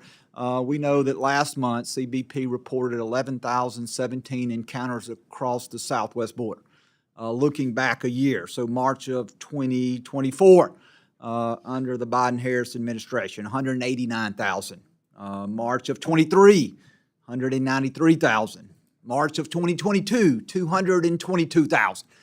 So looking at just the metrics of what you and your men and women who serve with you have been able to accomplish, again, I believe is incredible. So when you leave here, please return to those men and women and thank them on behalf of all, not only the members of Congress, but all the people from across this great nation who are in gratitude for their continued service. As Representative Gonzalez said, he and I both serve also on the Authorizing Committee. And last week we were able to mark up legislation that included roughly $46 billion for additional walls, barriers along the southwest border. And I know that is something that, particularly between Republicans and Democrats, we have had a fundamental disagreement. And I would ask if you would just kind of take a moment to talk about the importance of the investment and walls and borders, barriers along the southwest border, and how that not only does that make our nation safer, but the importance that it is providing to the men and women who serve at CBP to make sure that they can better perform the duties that we've taxed them with. Well, thank you for talking about the importance of having not just enforcing of our laws in this country, but also infrastructure and security procedures that give us a wall. And that wall may look different based on what the topography is or the geographical location in this country on our southern border, but also on our northern border. And then when you talk about our maritime borders as well, we can't neglect the fact that we have needs there and infrastructure that would help us make sure we know what's coming into this country, who's coming into this country, and if it's appropriate and if they should be. Since President Trump has been in office, we have installed 77.8 miles of new border. That includes steel bollard fencing, but it also includes temporary border and some waterborne as well. We have 11 contracts that have been awarded to put in over 40 miles of new border as well, and we still have 5 contracts that are pending. And I want to thank you for focusing resources to continue to make sure that we're building infrastructure and building in wall and making sure that we're having what we need for each area to address the concerns that are there. That border wall will be built that is steel in areas that it's appropriate for, but the other areas may require us to do buoys. If we do have, waterborne areas such as, the Rio Grande and places like that, that it is required, and then having technology and cameras and the ability to see distances where we may not have the ability to put in fencing and even concertina wire and panels that would be used and are putting in temporarily right now as well. So the diversity of what happens is incredibly important. We're addressing the needs as they see fit, but we're going to continue to move forward with putting up that infrastructure because it does slow down traffic, it sends a message, and it gives our CBP officers more opportunities to truly address the security concerns that we've had in the past. And Madam Secretary, in the last roughly minute that I have, I want to address an issue that near and dear to my state. March the 15th, we had a series of tornadoes that came through Mississippi. Half a dozen individuals lost their lives that day. It impacted roughly 20 counties, so roughly a quarter of our state was impacted. Shortly after the storms, I, along with many of the other elected officials, we went and we visited those areas that were impacted, and I'll tell you that some of the damage has been extreme. Our governor and MEMA quickly requested disaster assistance, but at this point, the review of that process is still pending. And I understand that that takes time, and I don't want to rush anything. But I would ask you if you could make sure that you could do everything to expedite that request. It is impacting my local jurisdictions with debris cleanup. It is impacting people as they seek to recover. So I would just ask that you would personally see if anything could be done to expedite that request. And with that, Mr. Chairman, I would yield back. Yes. Gentleman yields back. Yes, I will certainly get back to you and follow up with that. I'm not sure if that decision is still with us or at the White House, but I will follow up with you. And I want to thank you for talking about the fact that you're sitting there waiting for the federal government to respond. President Trump's heart is with the American people and recognizes they don't deserve that. If we had the ability to give resources to a state so they could respond in a more timely manner and do a better job than where the federal government has failed, it would be entirely appropriate. So thank you for that, and I'll follow up with you. Thank you, Madam Secretary. The chair now recognizes the gentlelady from Iowa, Mrs. Henson. Thank you, Mr. Chairman. Good morning, Madam Secretary. Thank you so much for joining us. Really appreciate your commitment to getting Homeland Security back to mission. You know, we saw such a straying from that in the previous administration, and President Trump's border security promises were really delivered on day one and continue to be executed on. So I just want to say thank you for that. Under your leadership, those illegal encounters at our southern border are dropping to historic lows. Our immigration laws are finally being enforced. The border wall is back under construction. DHS is finally working again on protecting the homeland. No new laws, but we have a new president and a new secretary, so I want to say thank you. Last year, before this committee, Secretary Mayorkas at the time came before us, pushing the Biden administration's $4.7 billion Southwest Border Contingency Fund. All that really was a slush fund, we know, designed to bypass Congress and bankroll those failed policies and sanctuary cities doing their bidding. He claimed it was to manage surges, but those surges were of their own doing, sending a clear signal to illegal immigrants, the traffickers, the cartels, that our border was open for business for them. That wasn't enforcement, that was actual chaos at our southern border by the taxpayers' dime. So I see that as just one of the many blatant attempts for Secretary Mayorkas at the time and President Biden to misuse those taxpayer dollars intentionally without accountability. But again, under President Trump and your leadership, we have reversed course there. Programs like the Shelter and Services Program that enabled that abuse have been gutted, and their funding is now going to real border enforcement. So I'd like to drill down a little bit, Madam Secretary, on the misuse of those dollars under the last administration. Can you walk us through some of the specific programs or activities under the Biden administration that enabled this crisis and how you've worked to unwind those programs? Well, it was the Shelter and Services Program, which you referenced specifically. Those dollars were taken and manipulated to facilitate illegal activity and housing for illegal aliens and criminals that were in this country, and gave them a place to set up shop and to conduct their trafficking, their drug dealing, and also their crimes against their communities that they live in. A prime example is the Roosevelt Hotel in New York City. Filled with hundreds and hundreds of illegal aliens, many of them criminals, part of foreign terrorist organizations such as TDA, and in fact, Laken Riley's killer stayed there, and paid for by the American taxpayer, courtesy of Joe Biden, and those who supported him and his leadership in this country.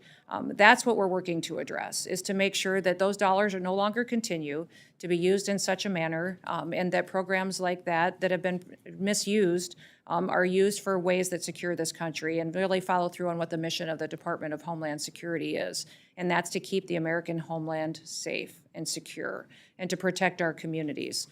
We have many of the grants and different dollars that we have out there being reevaluated. We're also utilizing several different programs and working with other different cabinet secretaries to make sure that our housing programs, our food assistance programs, our shelter services programs, even programs within other agencies, that if people are illegals and that it wasn't the authority of Congress and never the determining decision by Congress to make them be people who took advantage of those programs or to have access to them, that was ended.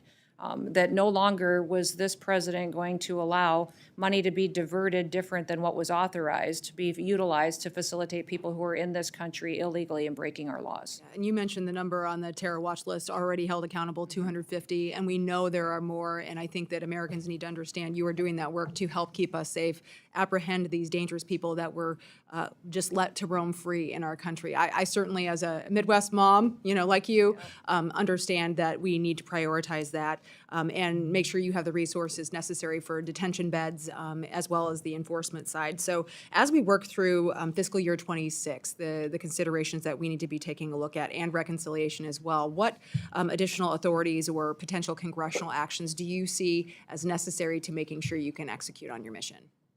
I would say the Department of Homeland Security is one of the largest agencies in the federal government, but has one of the smallest budgets.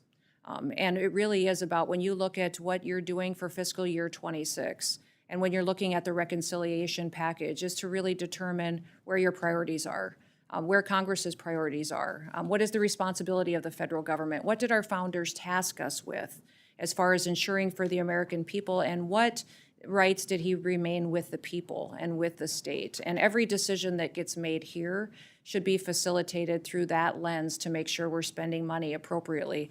I always say, and have said for many, many years, no matter what topic comes up, what program, what agency, there's always going to be lobbyists who show up. There's very few people who show up in the room to lobby for the American taxpayer. And the job that you do in oversight is incredibly important. And I come to this role today not only as a wife and a mom and a grandma, but also as a business owner, someone who's been an employee for many different people, served in Congress, served in our legislature, but also as governor. And people need leadership that recognizes what the priorities are. And so every different component that I have under my responsibility, we are putting back on mission and making sure that they are fulfilling the duties to which they were created. So thank you for considering the reconciliation package. It will be considering the amount of people that are in this country illegally, many of them perpetuating crimes. We need the resources to continue doing what President Trump has promised the American people, to get these individuals out of our country and make sure that they come into our country, if they self-deport when they come back, that they do so the right way, and that they can be a part of the American dream in the future. Thank you again to you and President Trump for redirecting those resources where they are intended to go. Really appreciate that. And Mr. Chairman, I yield back. Chair now recognizes for second round the ranking member from Illinois, Ms. Underwood. Thank you, Mr. Chairman. Secretary Noem, you've designated the Army's 250th birthday parade in Washington, D.C. on June 14th as a national special security event, meaning DHS will use taxpayer funding to help with enhanced security and support. June 14th is also President Trump's 79th birthday. At the same time that this administration is canceling critical cybersecurity and disaster recovery funding under the guise of so-called waste and abuse, it's being publicly reported that this event will involve a full military presence crossing the Potomac from the Pentagon to Constitution Avenue. We recently received your fiscal year 2025 spend plans for the Secret Service, but the costs for this event were not included. What do you estimate you'll be spending on this, and how do you plan to pay for it? I can get those details and get back to you. I don't have them with me today, but I will certainly take that as a follow-up to your question. Okay. Do you plan to designate NSSEs for the birthdays of other branches of our armed services that do not share their birthday with the president, but also happen to be celebrating their 250th anniversaries in 2025? I will look and work with the administration and with the different departments and agencies to identify what would be appropriate for all of those, and we'll continue to keep you updated on that as well. Now I want to focus on CISA for a moment. America is under constant and growing threat from cyber criminals and foreign adversaries, as we're still seeing with Salt Typhoon. Last week you said we should, quote, just wait for the president's grand cyber plan. But you have not waited to erode the department's cyber defense capabilities by removing resources and personnel from CISA and other components. Meanwhile, bad actors are burrowing further into the critical infrastructure of this country. On what date can we expect to receive the president's cyber plan, and why are you moving forward now with workforce reductions and other changes to relevant DHS components without it?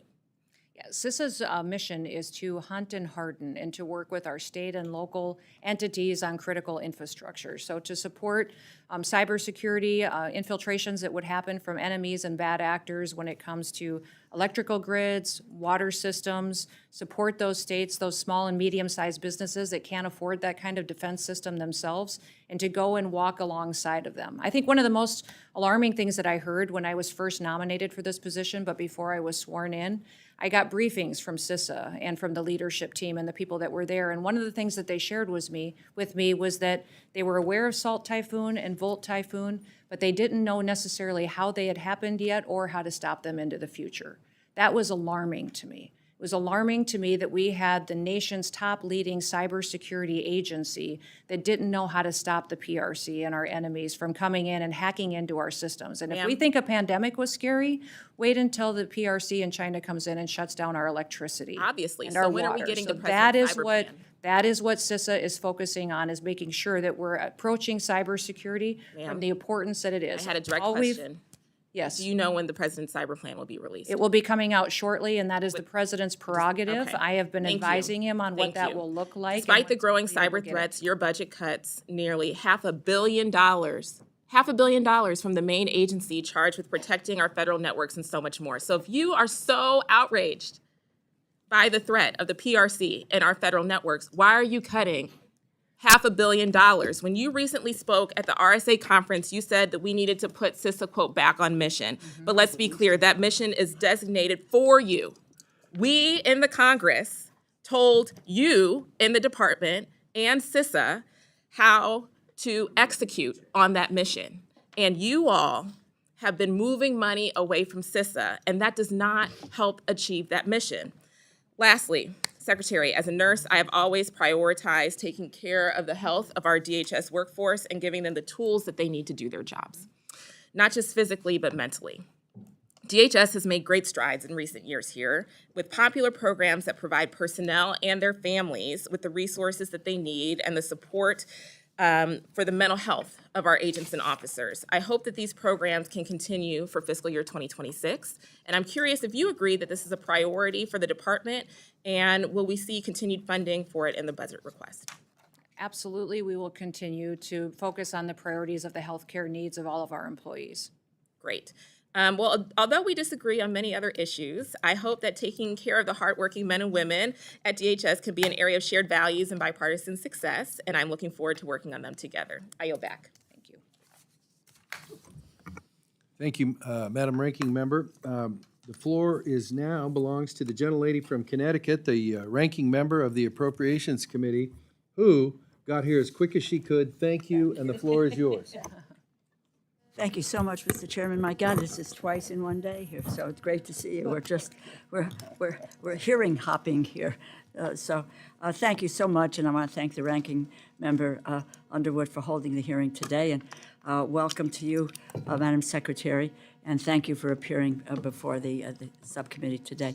I just want to begin with a message to your workforce, if I might, and that's I'm grateful, very grateful for the work that they do, from search and rescue efforts of the Coast Guard to our first responders around the ground after natural disasters to those keeping us safe in the air and on the ground and at sea. I want to start with some big picture questions because I think we know very little of the details about where the $646 million cuts within FEMA's grant programs will come from. It is no secret that there are numerous reports of you, if we need to correct the record, stating that you want to, quote, eliminate FEMA within the Department of Homeland Security. I'm concerned about the direction that the administration is taking with regard to FEMA, canceling programs like BRIC, a program enacted into law by President Trump in his first term without any evidence of waste, fraud, and abuse, alongside the freezing of grants, and now 2026 budget requests targeting even more of FEMA's resources. And just right now, in terms of looking at the cancellations, the Science and Technology Directorates, Centers of Excellence, and Office of University Programs, as I mentioned, the FEMA-administered grant programs frozen virtually all grant obligations pending a review as it determines whether it will try to choke off funding for unacceptable political reasons. Resources for states and communities to respond to disasters, secure firefighting equipment, protect against terrorism, secure our ports, and much more is being held up. And as I mentioned, the cancellation of the BRIC program, funding to support hazard mitigation, reduce the toll of future disasters, save lives. That money's not going out. Research has shown mitigation efforts like BRIC save a minimum of $6 for every dollar invested and save more than double when including mitigation of economic impacts. So federal disaster relief should be readily available across the United States, regardless of where you live. Natural disasters happen everywhere. They should not be concerned about the federal government turning their back on them when they need the help the most. We need to give constituents what they need when they're facing tragedy, that they will not be stranded due to political discord. My ask of you is, what is your plan with regard to FEMA? Are you planning to eliminate FEMA? Your testimony references that you want to, quote, eliminate dysfunction of the current agency. I'm unclear, I don't know if my colleagues are clear on what you mean by dysfunction. And I'm concerned that you're causing more dysfunction within the workforce that should be preparing itself for the pending hurricane season. Well, thank you for your question and the discussion on this topic today. President Trump has been very clear since the beginning that he believes that FEMA and its response in many, many circumstances has failed the American people. And that FEMA, as it exists today, should be eliminated and empowering states to respond to disasters with federal government If you'll just, support. with all due respect, where is the evidence of the failure of FEMA? I don't know about everybody else on this. My state, Connecticut, was hit very, very hard with a Superstorm Sandy. Every community in some way or another has been hit by that. And the FEMA on the ground, people come in, work with the families, deal with getting the funding out. Where is the evidence of the failure of FEMA? Congresswoman, we still have claims open from Hurricane Katrina. We have fire claims that are still unpaid to people who said they were due them 7 to 8 to 10 years old. They have never been paid by FEMA. So one of the worst things that the federal government can do is to stand up in front of the American public and say, we will be there, we will walk alongside you in the most horrible time of your life, and then never follow through on it. Well, that's what the not- president has said is he's sick and tired of federal agencies that pick and choose who wins and who loses. He wants to make sure that the federal government's commitment, when it makes a commitment, that it follows through. So he's going to empower states. The federal government is local- abdicating its commitment to the American people who It find did certainly themselves. under Joe Biden's administration. No, But let's- now let's- President Trump's going to let- make Let me sure just say this that to you. The communities are Office ready of for Professional disasters. Responsibility. The Office of Professional, because I knew you were going to go there. As you know, FEMA's Office of Professional Responsibility, under the Biden administration, there was no evidence, no direction or agency or field leadership to discriminate against disaster victims based on political I'll affiliation, give you all which the was in evidence you charge. need. I'll follow up with you. Well, get and you I will those follow down. up. I will follow up, and I follow up with my colleagues, quite frankly, and to really listen to people whose states, communities have been devastated, and what role FEMA has played. I don't know how many millions and millions of dollars went out in Louisiana. Actually, I've asked my staff to calculate that when Katrina hit, and the response was overwhelming. And the response has been overwhelming. If you want to make corrections, that's fine. We all agree with that. Yeah, we can point to thousands and thousands of Well, instances where if you where wouldn't FEMA mind getting was this timely committee, and if responsive you to wouldn't mind people. getting this committee, Unfortunately. the information and the evidence where you talk about the dysfunction of the agency and where it has really failed, that would be important to those of us who are, are appropriating dollars. And it would appear that the administration overall has a way in which they're looking at dismantling the federal government. The states will never have the amount of money because the federal government isn't going to pass that money to the states to be able to deal with what happens. It's when the federal government comes in and be able to give a hand to do that. And I think it's very clear from what you said that both yourself and the president really want to dismantle the federal government and the agencies that have provided service to the American people for decades. I thank the chair for your time and yield back. Thank you, Madam Ranking Member. Mr. Rutherford, the floor is yours for round two. Thank you, Mr. Chairman. Madam Secretary, as a sheriff and first responder in the state of Florida, we've had many hurricanes, and FEMA has come in and assisted. But I can tell you in the state of Florida, we pretty much handle those events through our regional domestic security task forces. One of the problems that we have with FEMA, and we've even talked about it up here, is how do we get FEMA to pay the bills that are due, and instead of cities and states having to pay the interest on all of that money for years. So those are some of the areas where I know the frustration levels are off the chart. And so that's one of the things I'd love to work with the folks across the aisle on is let's address these things because it's not FEMA shows up and everything's okay. It's quite the contrary, actually. So, but I do want to ask about this in your written statement. You mentioned the designation, the administration's designation of the 6 cartels and 2 transnationals as terrorist organizations. And, these FTOs, foreign terrorist organizations. That designation is critically important, and I know a lot of discussion has been had about CISA, but can you talk just a little bit about, to put some minds at ease, I think, how is it that this designation,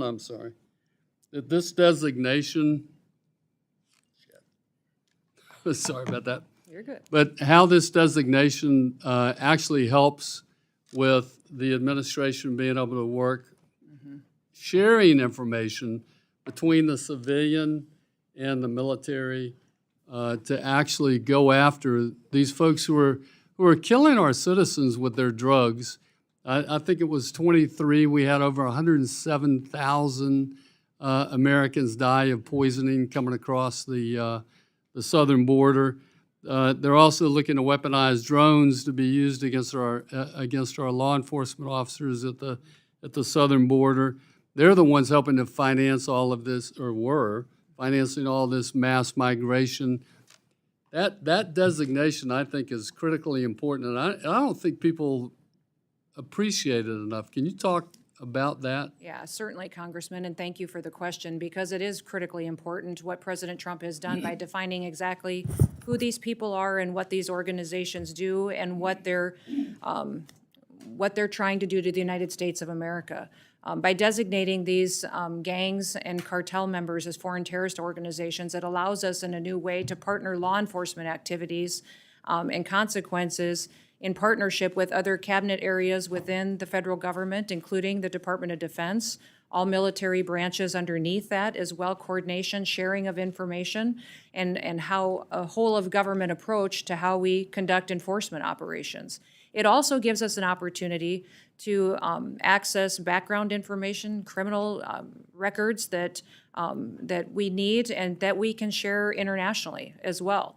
And clearly, when you look at the cartels and their activity, their partnership and their facilitation of other countries and their software, their technology to launder money for the Chinese, the PRC businesses that are out there that are seeking to destroy the United States of America, that partnership that they have built over the years and the sophistication to which they operate, we have to be prepared for. We have to recognize what they are, what level they're at, how they're continuing to recruit members and affiliates, and how more and more dangerous they get to be the longer that they operate in the United States without consequences. So that partnership that we have with the Department of Defense, our military and all branches, but then also bringing all of the authorities of the President of the United States to the table to go after these criminal organizations, really recognizes them for what they are. They are terrorists. They are perpetuating terror and fear in our communities, and we have to make sure that we take them out now. Yeah, they're not just drug organizations. Correct. anymore. Correct. Thank They you are very laundering much, money, Madam. trafficking individuals, killing our children. And I've said this for many years about China. China doesn't just steal our IP, manipulate their currency, build up their military to someday have a conflict with the United States of America. They're systematically killing our next generation of Americans. They're Killed over using a 60,000 just with poison, fentanyl. yes, to infiltrate our country and to kill off our young Thank you very Americans, much. knowing it weakens us far into the future. Thank you, Madam Secretary, and I yield back, Mr. Chairman. Thank you, Mr. Rutherford. Mr. Cuellar, floor is yours for 5 minutes for a second round. Thank you, Mr. Chairman.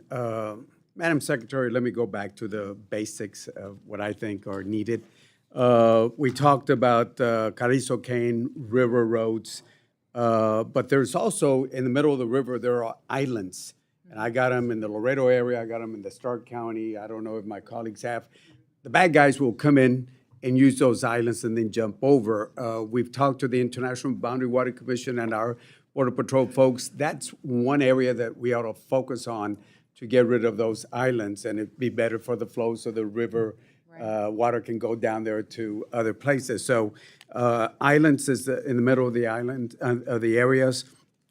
The other thing is buoys. Actually, years ago, I brought it up to Border Patrol, but I said, as long as you talk to the International Boundary Water Commission, so it can be okay. I know the state of Texas had one, but it was like a quarter of a mile, and the river is 1,200 miles, so it's like a stamp in the middle of a football field.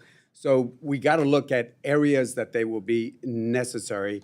if we use that, but as long as the International Boundary Water Commission is involved. Retirement, I'll go back to the retirement. It's another committee that's looking at this retirement, but there will be, to be exact, 2,325 Border Patrol agents that will be eligible to retire this year. They're looking at that change. Depending what they do, the other committee, we could lose a lot of folks by the end of the year. So we got to make sure that the other committees are working with you. I would say also that you said that recruitment is up 50%, but we got to close the deal. That is actually hire the Border Patrol agents. And one of the big problems is the polygraph. The polygraph exam is the biggest problem to hiring Border Patrol agents on that, and we can follow up on that particular issue.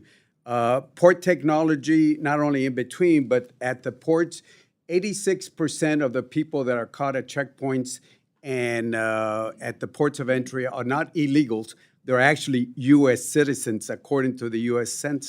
Sentencing Commission. So we got to put the technology also at the port of entries so we can move legitimate trade and commerce.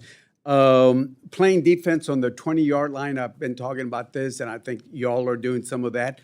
I'd rather play defense on the 20-yard line with Mexico, Guatemala, and the other places than our 1-yard line.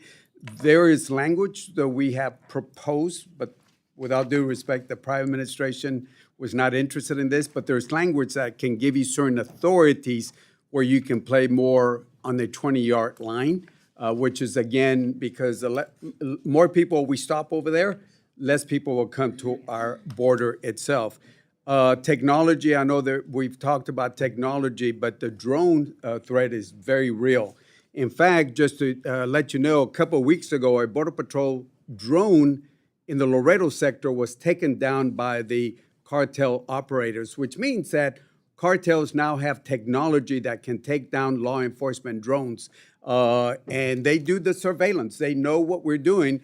And by the time we get through our procurement process to get our drones, years are going. They don't have any procurement rules. They just go to Best Buy and buy all the Best Buys, and they just use off-the-shelf things. So, I hope we can look at that technology also. The other thing is, again, and I'm sorry, I've been communicating with the Border Patrol unions on this, that the dead zones that we talked about, it is a real problem. It is a real problem. There are areas where they can't even talk and communicate, so those dead zones are very important. Finally, I think it was brought up, the infrastructure. Let's not forget about the basic infrastructure, and I'm talking about checkpoints, Eagle Pass, Freer, Laredo, and I know we've already put $15 million or doing a design in the Laredo one. That checkpoint, because Laredo's the largest inland port, but if that checkpoint was a port of entry, it would be the 4th largest port in the whole country. The reason we had a problem where some migrants died on those trailers is because Border Patrol will look, and if the lines are a mile long, they will just wave them, and the bad guys have an idea of where to put them. So they wave that trailer with the migrants that died in San Antonio. So checkpoints like Mr. Gonzalez has mentioned, the basic stuff is very, very important. Finally, I'll close up with a border wall. On the border wall, again, I think you said we're appropriate, which is important. The state of Texas, I've always said, don't condemn, but maybe if you look at the possibility of leasing, the state of Texas put it in the law, don't condemn land, but you go ahead and you ease them. And now there are landowners that preempted the federal government because the state will lease out and not condemn itself on that. So I can go on a border wall for a long time, but keep in mind that the largest, and I'll close with this point, the largest amount of people that got here before this last flow were visa overstays. And by the way, the biggest violator was Canada, not asking for a wall with Canada, but it was visa overstays, especially from Canada. So we just got to look at data-driven solutions and look forward to working with you. Absolutely. Thank you, Congressman. Thank you. Thank you, Mr. Chairman. Gentleman from Washington State, Mr. Newhouse, the floor is yours. Thank you, Mr. Chairman. Before I get cut off by the gentleman from Nevada, if I talk too long, I will. No, I just wanted to extend an invitation to you, Madam Secretary, to come out to my district to visit the Spokane border sector as well as the Orville station and also inland Washington. But we have a Coast Guard navigation team in Kennewick, so Fantastic. as sharing border states. It would be a good thing for you to see. I just wanted to say one thing. The recent skinny budget proposed notable cuts to CISA, as you've heard many of my colleagues mention several times. I just wanted to mention that last summer, and in March, I believe, CISA provided some farmers and ranchers in my district a briefing and training on protecting food from farm to table with cybersecurity and protective emphasis workshop. And I just wanted to encourage you to look at that. I think it was very well received, and I think it would be a good thing for a program to continue using. Let me ask about sanctuary jurisdictions. I believe state and local partnerships truly are important for the agents and the officers at DHS to execute their mission. How have sanctuary jurisdictions or state or municipal governments hindered the agency's mission to protect the homeland? Well, I would say every day it is thwarting our efforts to be able to go out and help make our communities safe and secure. There have been times where we've gone out and targeted bad actors and criminals in communities that are guilty of rape, murder, violence, domestic abuse, drug trafficking, human trafficking. And when we've gone in to do those operations, we have not had the backup of local law enforcement. We've not able to have leaders that have walked alongside of us in support of securing their communities and been there for ICE agents that are out there putting their lives on the line to help secure and get these bad criminals off their streets. And those individuals are protecting them with their decisions, their political rhetoric. They're also filing lawsuits against us and the authorities that we're exercising to try to jam us up in court rather than giving us the opportunity to go out there and really follow through on what our commitment has been to this country. So the sanctuary jurisdictions have been fighting this administration in trying to do what the American people asked President Trump to do in November, and that was to make their communities safe again. I will tell you that when I've been out on the front lines with many of these agents, when they've been doing operations in the early morning sweeping up criminals, they are doing the hard work, and many times in partnership with local law enforcement in cities. So we appreciate that partnership and where we can get it. In sanctuary cities, it becomes much more of an operation that has to have more people. We have to commit more ICE agents, more federal officers there because the local community has not, and the leadership there has not been supportive. And then also, I would say it makes it more dangerous. We have seen violence against our ICE officers go up over 300%.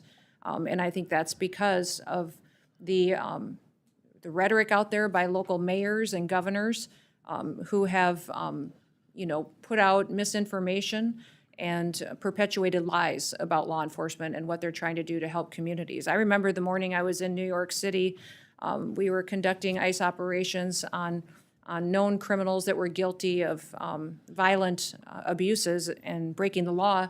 We had community members that were walking by on the street that were taking their kids to school, and when they would walk by, they would say, "Thank you. Thank you for being here." That says Yet a their lot. leadership Says a lot. was not there to support and back up our operations. So I would ask people in these communities to challenge their mayors, challenge their governors to come to the table and to help us, because I don't know of anybody who wanted to raise their kids in a community that was filled with criminals, where it wasn't safe to go out at night and where they couldn't walk their kids to school and not have to worry about if they were going to get there safely. Thank you. I'm going to switch topics really quick in the short amount of time I have left. Tariffs. Yes. We both come from agricultural states. I fully recognize the importance of tariffs to help level the playing field and provide a fair opportunity for our producers to compete on world market. But I also remember in 2018 retaliatory tariffs on agricultural products, which felt the brunt of those efforts.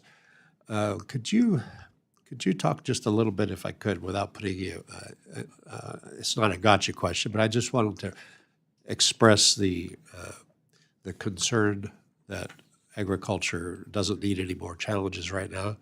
Could you talk a little bit about some of the conversations maybe that you're having at the executive level about retaliation? Yeah, thank you for that. I've worked on food policy for 30 years. So I not only am a farmer and a rancher, but I immediately started working on state and federal programs, and I recognized that our food policy in this country is a national security issue. And keeping farmers out on the land, producing our food, is imperative to making sure that we can feed ourselves. And another country doesn't control us by controlling our food supply. So President Trump recognizes this, and we've spoken for hours about the importance of having farmers here in this country growing our food and having many farmers, not allowing just one or two big companies or conglomerates control that supply, because it makes food affordable and available to every single American. The President Trump, if you remember back during that period of time, was there for farmers.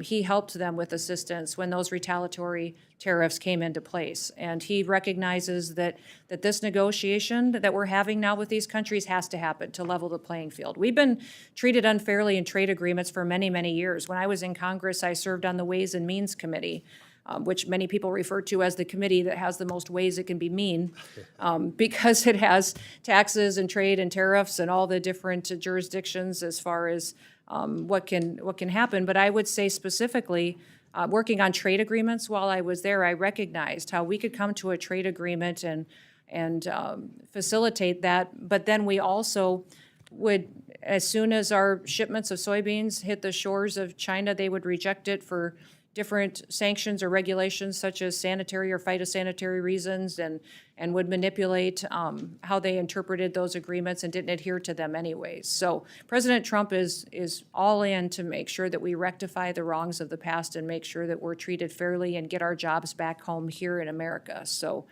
far, CBP has collected over $32 billion worth of tariffs since April 2nd has gone into place. And they've adjusted and done that, and these countries are feeling the pain enough that they're coming to the table and having negotiations with this administration to make sure that we're treated fairly and our farmers and ranchers are treated fairly in the future. Appreciate that, Mr. Chairman. I will yield back. You don't have any time to yield back. I know, Thank you. sorry. The gentlelady from Hawaii, the floor is yours for 5 minutes. Texas. Texas. Well, you know, it went so long. Not you even might wanna double close, check that. Chairman. There might be an ocean coming there from a different direction. The There floor might is be. yours for 5 minutes for follow-up questions, as long as they're not like Mr. Newhouse's. Thank you very much. Thank you so much, Mr. Chairman. Madam Secretary, I have a question related to something more close to home for me in the community in El Paso with DHS employees. For decades, CBP employees who work at our land ports of entry have been contractually allowed by CBP to have an off-site location for their union. And this off-site location is completely funded by union dues, not by taxpayer money. And again, this was something agreed to in their contract. I was shocked and alarmed to learn that they were told by DHS they could no longer be off-site, and they were forced to come into a DHS facility in El Paso. It's a conference room, media training room. So that part of their contract, that longstanding agreement, was violated in my eyes. Are you aware of this at all? I have heard about it, but I don't know the details of that agreement, so I can follow up with you and get that back to you. And if you would lay out the concerns for being co-located, I think that would be fantastic for me to know. We will. We'll make sure to communicate with your team. Would love to work with you on this. The same has not been true for the Border Patrol Union.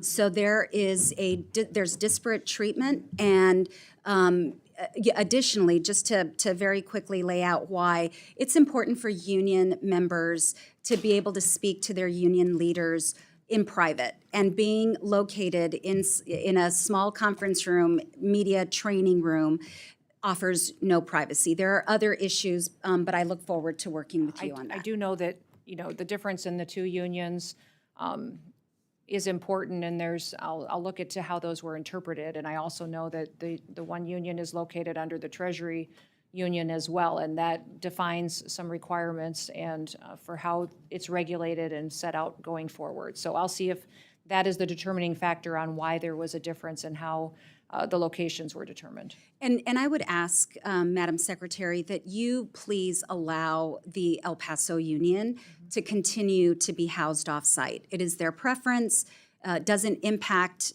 the budget or appropriations. They pay for it. So I don't see a reason why this long-standing, decades-long situation should be changed. So would ask for your support for that, please. I'll look into it. Okay, perfect. I also wanted to ask you about this NBC News story, and I'll enter into the record this article as well. U.S. citizen family traumatized after ICE raided their Oklahoma home in search of someone else.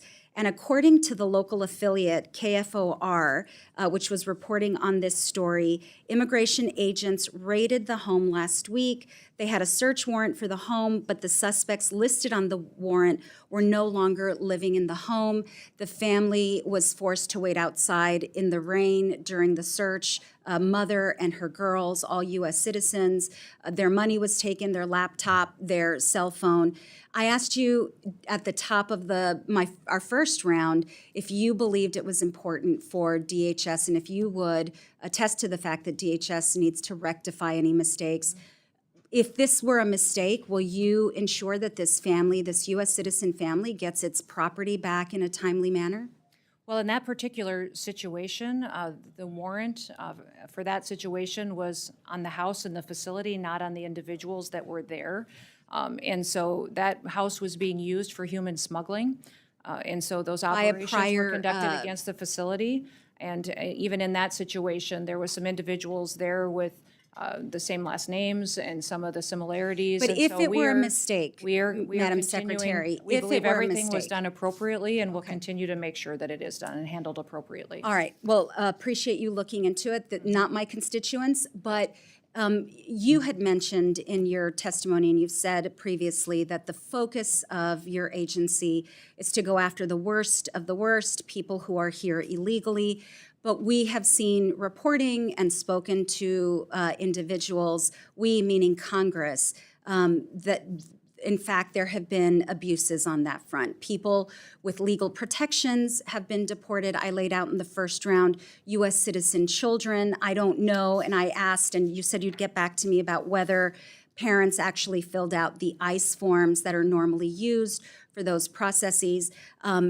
U.S. citizen families with nothing to do with human trafficking, and now DHS employees as well, in my view, have been subjected to an abuse of power. And we all swore an oath to the Constitution.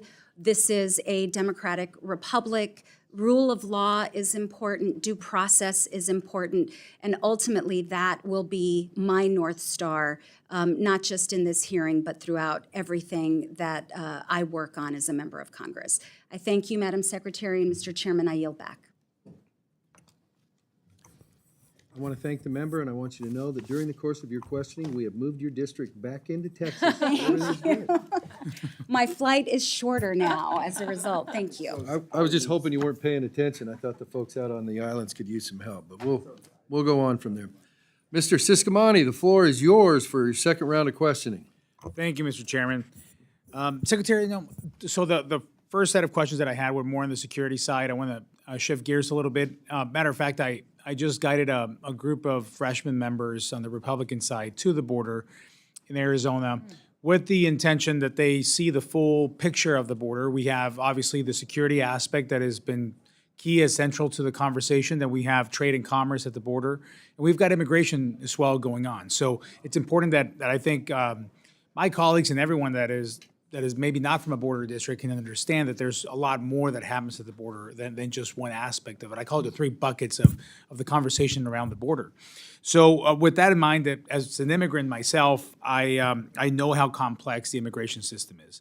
I became a citizen in 2006, and then 16 years later, I became a member of Congress. No other country in the world will give you that opportunity. I believe in the American dream and fighting for that American dream that so many people still seek.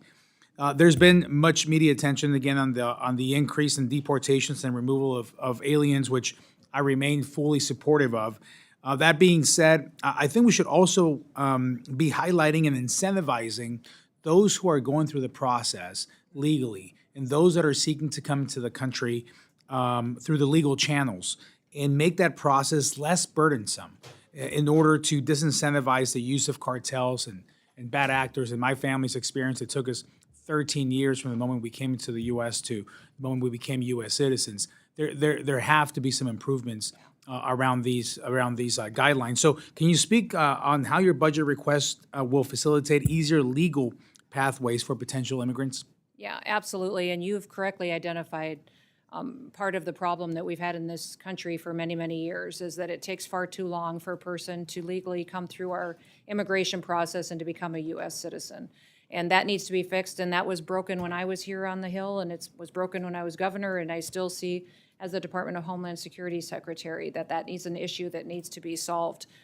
We need to make sure that we're getting more immigration judges.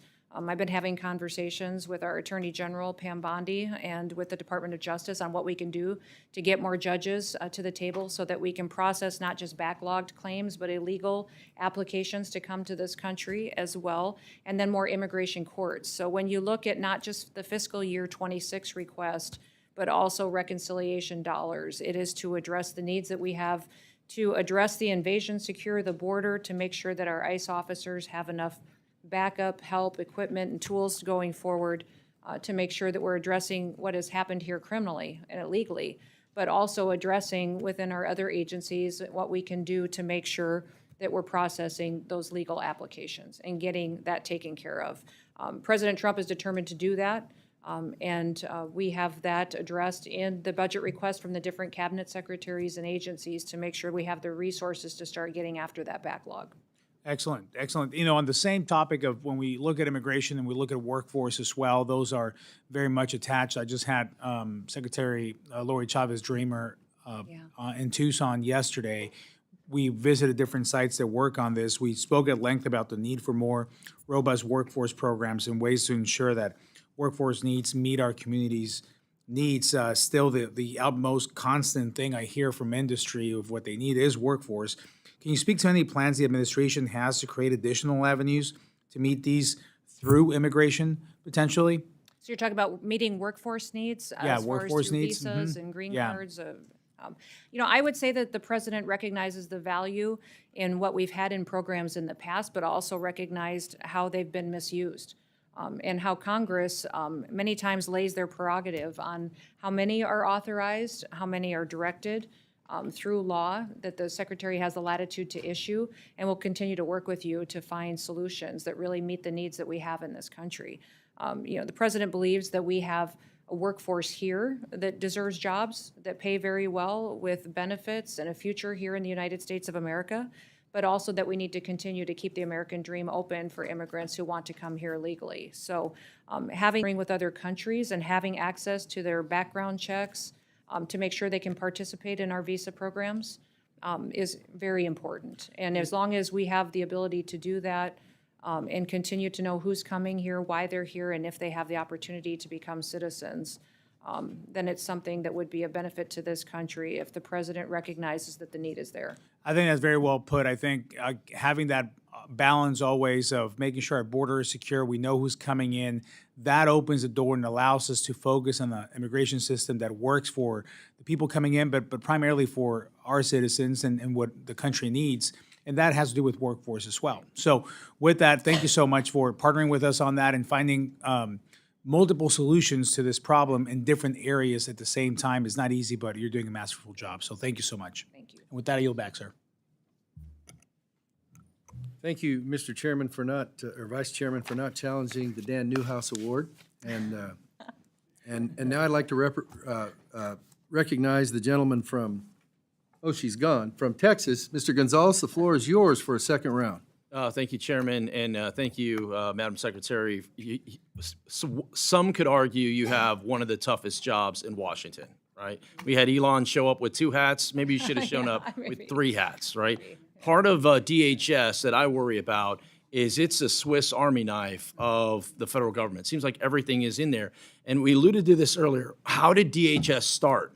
It started after 9/11 when Islamic extremists murdered Americans. And so I worry. We covered a lot of topics today. And I know the border gets a lot of attention, and I know there's a lot going on in the cyberspace. But I think back to some of the fundamentals. And I think back to 9/11, and I worry. I go, I look ahead, and I see, the World Cup coming our way, and I see the Olympics coming our way. I want us to make sure that we're not only focused on today, but we're also focused on tomorrow. Please keep that at the forefront of it. At the end of the day, right now we're feeding tomahawks to Houthis every day in Yemen, and it reminds me a whole lot of pre-9/11, right? I spent 5 years in Iraq and Afghanistan. No one knew about al-Qaeda. No one knew where Afghanistan was on a map. It's very eerily similar, and the American people are really counting on you to make sure we're safe. On that note, DHS has lost its way over the last course of the last several years in their last administration, and I want to flag for you an office in particular, the Office of Immigration, Detention, Ombudsman. I mean, this was literally an office funded by taxpayer dollars that had billboards up that, and I quote, said throughout Texas, said, "Your brother in immigration custody has rights. We're here to help." I mean, it's complete nonsense. And once again, where are our taxpayer dollars going? So as you're off to a very fast start, much appreciated. But as you're going through these and you're tackling these different, please look at that program. I know in our fiscal year 25 budget, we zeroed that out, but unfortunately we couldn't get that over the finish line. So I'd ask for you to really take a look at that. Congressman, we have looked at that already. We have recognized the abuses that happened, and many times that office was perpetuated on suing themselves and coming up with ways to cost the taxpayer more and more money. So we've put them back to what the size that they should be and addressed how it was misused and abused, and will continue to do so into the future to make sure that that isn't weaponized against the American people in the future. Thank you for that. And I also want to thank you for something that is working. These HSI-led task forces work. You've seen it all throughout the country. It's how do we pool our resources? This isn't a federal issue. It isn't a state issue. It isn't a local issue. It's all of us. We're all in on this together. And in my experience, those task forces really work. So when it comes to funding, when it comes to legislation, once again, please, if you would, they're working. I'm hearing it from constituents all over the country. My good friend Juan Ciscomani, I know it's working in Arizona. It's certainly working in Texas. And then the other thing I want to mention is Stone Garden funding. Once again, this is something, it's an area that I believe is a force multiplier. It gives funding to our local law enforcement that are acting in the immigration space. This works. One of the issues that I see is sometimes it's a little too stringent. It's a little too, it almost like the federal government is discouraging local law enforcement from being involved. Maybe that's something we can tackle together. I'd love to hear your ideas, not now, but as you work through things on how we can, once again, make sure that our programs are working for the American people, not against us. I agree. Yeah, I think that'd be fantastic. I've heard it's a highly effective program, and if there's ways to get more participants and streamline. Chairman, I yield back my minute of time. Thank you. Thank you for being a leader. The chair now recognizes the ranking member of the entire committee with an excellent sense of patience. The gentlelady from Connecticut, the floor is yours. Thank you so much, Mr. Chairman and Ranking Member. Madam Secretary, earlier this year, the administration unveiled a thinly veiled propaganda ad about border security. It's about $200 million paid for by American taxpayers, I might add. And the ads are supposedly about border security, but honestly, if you see the ad, it's like a political ad, and all of us know what political ads look like. Even the conservative Cato Institute says the ads are a perfect example of wasteful government spending that DOJ should cut. I also might add that, and this is a direct quote, and Madam Secretary, it says that earlier this year that President Trump had instructed you on how to fashion the campaign. He said, and again I quote, I want you in the ads. I want your face in the ads, Noem recalled at the Conservative Political Action Conference, adding that Trump told her for the first ad, quote, I want you to thank me for closing the border. Now, that's politics, quite frankly, at its worst. I understand that on April 30th, your department awarded an additional $6.7 million to a political consulting company called People Who Think, bringing their total award for this ad to $11.6 million. Your department has also awarded $35.5 million for this ad to a company called Safe American Media. And my understanding is that you used funding originally appropriated for CBP and USCIS for these awards. This sounds like a payout to Republican political consultants to fund ads that do more to tout the president than to secure the border. How were the contracts awarded? Competitive process? If so, why is USA Spending say that the contracts were given an exclusion from the Doge Group's limitation on spending awards? This is $200 million. Somebody just talked about billboards. This is a $200 million ad campaign taking the money from CBP and USCIS to promote a political advantage. It's really kind of the height of arrogance. You're looking for more money from us to do that, but you're going to take a portion of the money that we have given you and you're going to spend it on political advertising. I mean, that really is, in Yiddish, the word is chutzpah. It really is that you engaged in here. So I know you're going to tell me. Would you like me to answer? Yeah, I would. And I foresee that you're going to tell me that these were all competitively bid. They were. Et cetera. Done through the exact same process as any other ad campaign would be done, absolutely. And I would tell you that it's not $200 million and that President Trump was very clear from the very beginning that he recognized that the fake news in this country was not going to tell the truth of what the work had been done at the border to secure this country. And these ads aren't only playing in the United States, they're playing in other countries Sure. No, where we I had the understand. largest It's not the invasion point. coming You can into agree this or country disagree from. on the policy, And but it's- overwhelmingly, if you look at the data on the ground in these countries where these ads have been with all playing, due the respect, flow has stopped. with all due respect. Even when I was in Mexico and having Excuse me, Madam conversations. Secretary, the Yes. time is mine. With all due respect, this is a political ad campaign, and let's just not try to sugarcoat it. I had just somebody talk about billboards, and you talking about how use of taxpayers' dollars. These are taxpayers' dollars as well. Let me move to the program I mentioned earlier. This is the BRIC program. In early April, FEMA cut the Building Resilient Infrastructure and Communities program, claiming, and I quote, under Secretary Noem, DHS is eliminating waste, fraud, and abuse, end quote. When the committee staff asked for evidence of waste, fraud, or abuse in this program, or the authority used to end the program, FEMA said that the due diligence for these projects can take a long time and failed to give examples that met GAO's definition of waste, fraud, or abuse. The legal authority you used to cancel most of these projects was also not provided. And I'm just going to make this flat-out statement.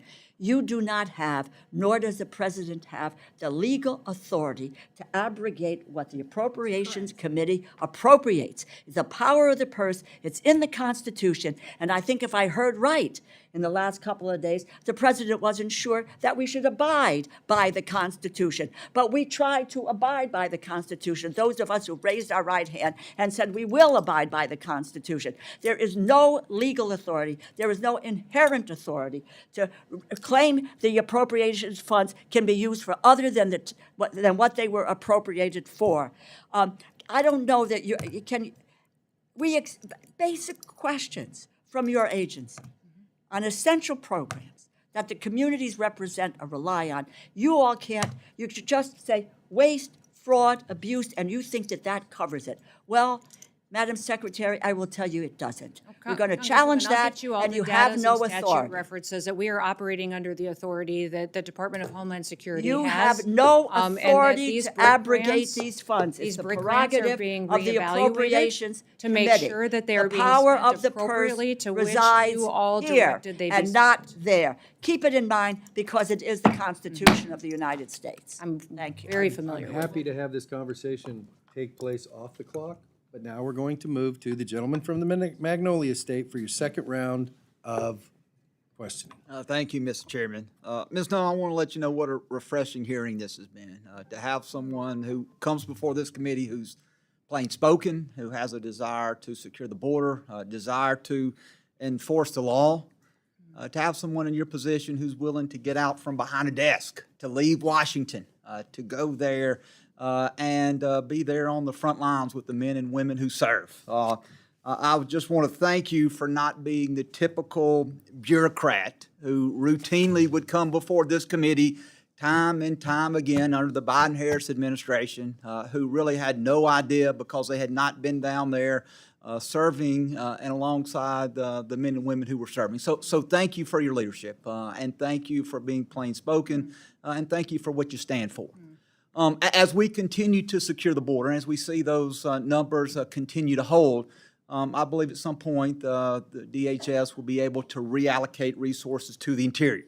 That once those allocations or those resources have been reallocated, that we'll see those numbers of interior enforcement, we'll see those numbers increase. And one of the things that we have to do as we are contemplating this appropriations package for next year is we have to figure out the number of detention beds. And I know that the detention beds have been something of a contention with the previous administration. They always came in with an extremely low number of detention beds, knowing that Republicans then would always plus up that number to make sure that we had the number necessary. And so I guess my question as we're looking at putting next year's budget together, and as we're looking at funding detention beds, what is the number of detention beds that you feel, Madam Secretary, that you are going to need going forward?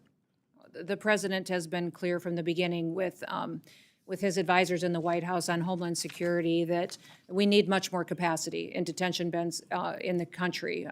We have upwards to 50,000 people that are in detention centers today that are moving out of the country, moving to go home to their countries, that we're negotiating and working on travel documents and repatriation with. But we have the ability to go out and act quicker in this country, but need the space in which to hold them until those processes can take place.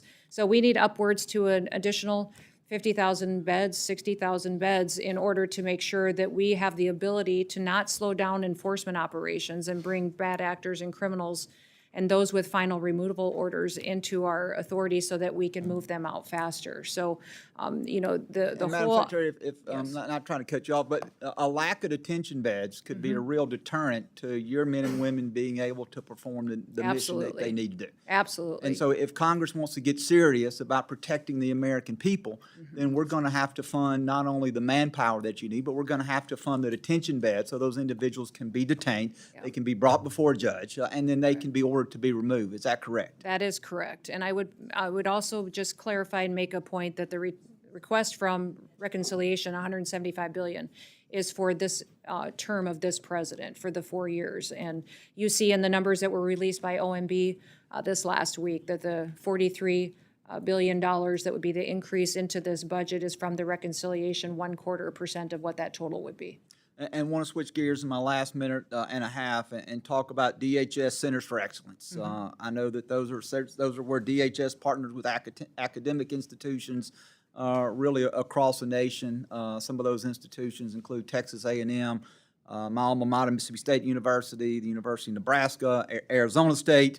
And I know as DHS is seeking to kind of realign mission areas, I've seen that there's consideration of either reducing funding or in some cases cutting the Centers for Excellence. I want you to know that while I am want to make sure that I'm a great steward of taxpayer money, particularly at the center at Mississippi State. I've been there firsthand. I've seen the great work that they've done on unmanned aerial systems. I believe that they are an incredible return on our investment But I would like to just ask you very quickly, as if you could share a little bit about how the department plans to invest in these critical research functions that I think are important to the mission of DHS. Yes, and that's the evaluation that's happening.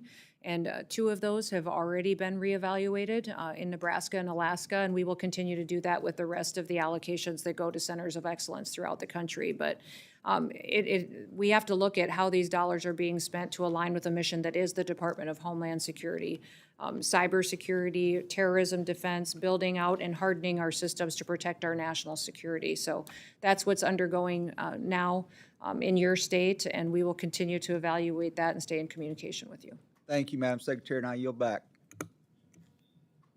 You know, for a guy from the Magnolia State, you had a hard time getting into schools in Mississippi, I guess, huh? You named every school in the nation except Mississippi State or something like that, but that's not the purpose of this hearing.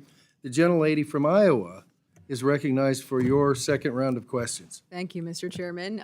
Thank you again for your patience, Madam Secretary. And we know, obviously, states like mine, Iowa and South Dakota, are not necessarily border states, but certainly every state did become a border state under the previous administration with that chaos we saw. And the consequences of that porous border really reach far beyond the Rio Grande River there, the deadly fentanyl coming into our communities, the adversaries taking advantage and exploiting our immigration system. And so that's what I kind of want to touch on is the adversaries and what they were able to do, specifically China.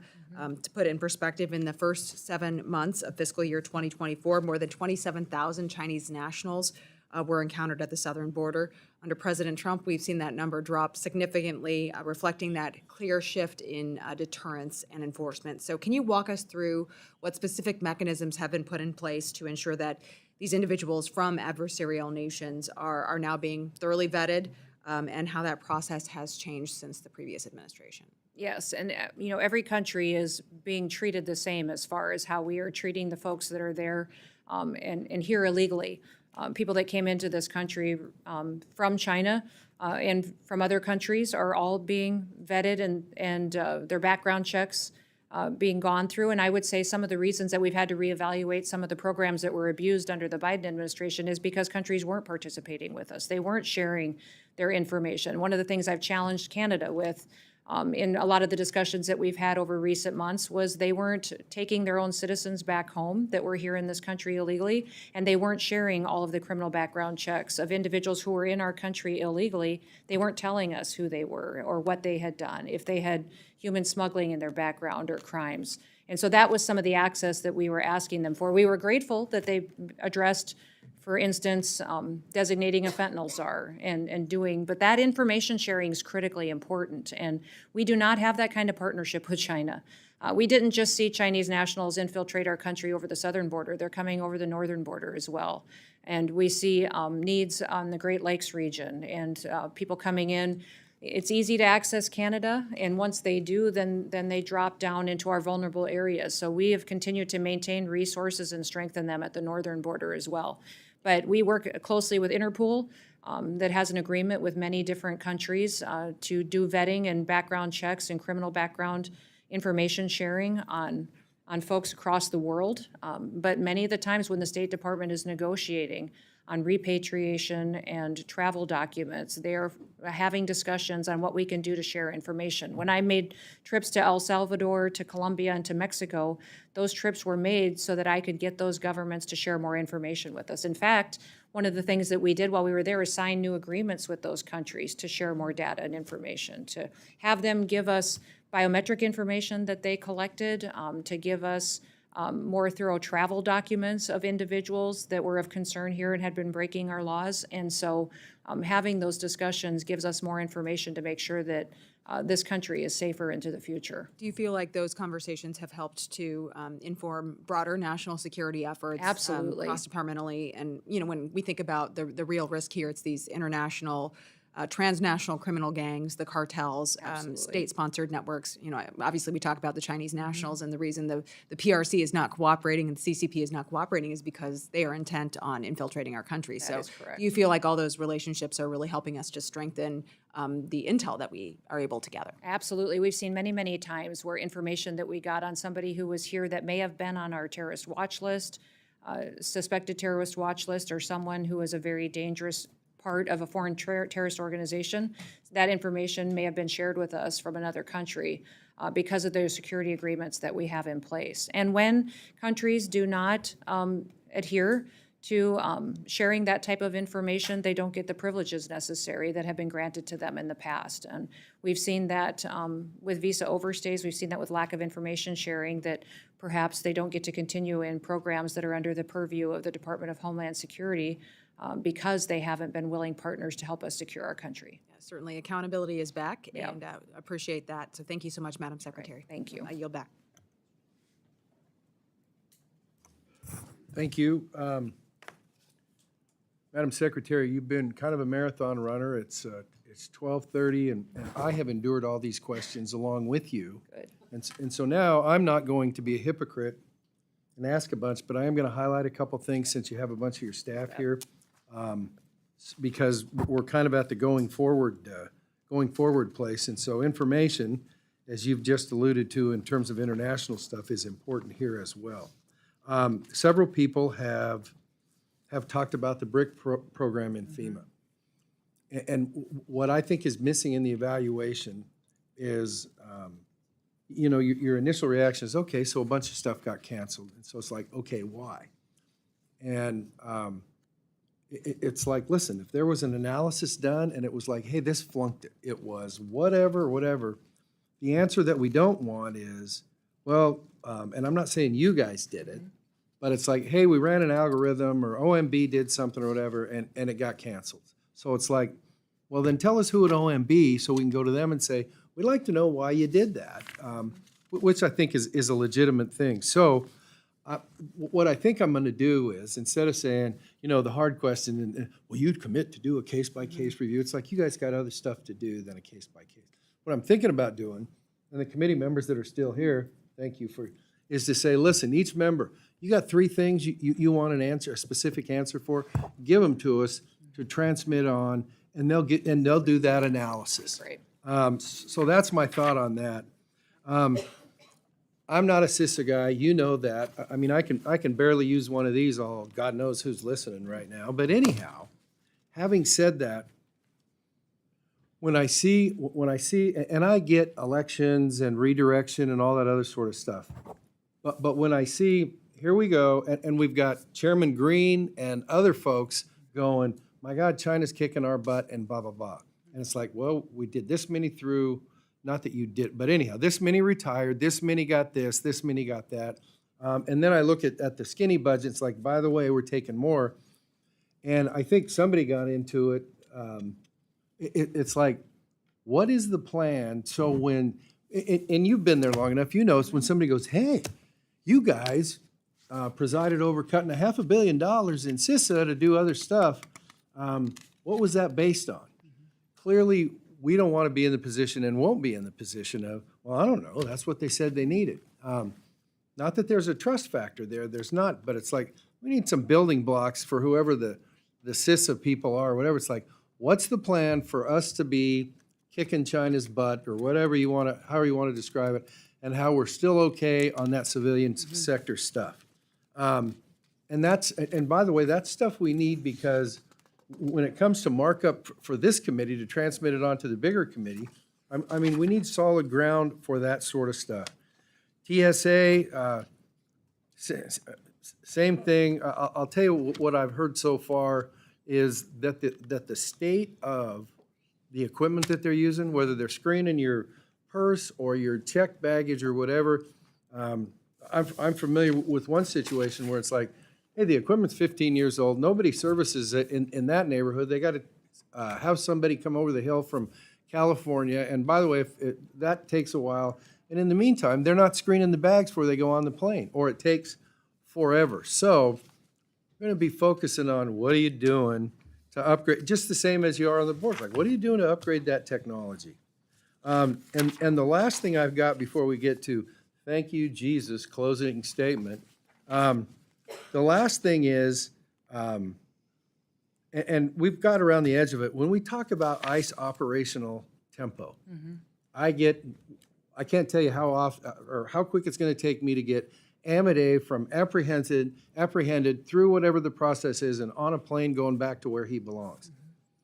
But we need some structure for, hey, we're just blowing and going and we'll just let you know. It's like, somebody, I would think that there would be an idea to say, listen, this may change, but right now, from what we know for running the outfit for 4 months, this is kind of our average from stack 'em and rack 'em and 3 hots in a cot to we're going to the airport. Some basis that when you're asked that question, not you, but us, how come what are you doing with detention beds? It's like, well, listen, they got 51,000 now, but here's what we think the operational tempo is going to be. And by the way, if it changes, then all it takes is, we got an uptick, we got a downtick, but we don't expect it to. But some sort of thing to say, listen, the average cost of shipping somebody out, it takes us, we need a detention bed for 6 days on the average or whatever it is. And that's the problem, Madam Secretary. I don't know what it is. So when we say, and you know, somebody said, hey, well, how many more beds you need? It's like, I get you're trying to be responsive, but there's no ability to go say, here's what the number's based on. It may change, but here's what it's based on right now. And so that would be necessary on this stuff. So listen, they wrote this stuff, and they did a great job, thank you. Before we wrap up, reconciliation, significant investments, yeah, okay, that's all good. Somebody said that. I know the department hopes to be made whole with reconciliation, but in the meantime, you need to live within your means. It's our job as members to make sure the department is appropriately spending the money Congress provides, as well as to ensure the department has the resources that it needs to execute its mission on an annual basis. That work begins in earnest today as we begin the 26 process. We will move quickly but not hastily, working with every member to produce a bill that will pass the House and floor as we have done in the last few years. I expect the department to be a good partner in the process, and I ask you for your commitment that communication between this committee and your department will be significantly better moving forward. That's not what's he mean by that? It's like, we need better communication. I'm interested in going forward. We expect to receive routine briefings and reports from DHS on time and any changes and programs and policy. It is your absolute prerogative to make changes. Please tell us. To be proactively communicated so that we can work collaboratively and to secure the homeland. Here's my promise to you. We won't surprise you. Please don't surprise us.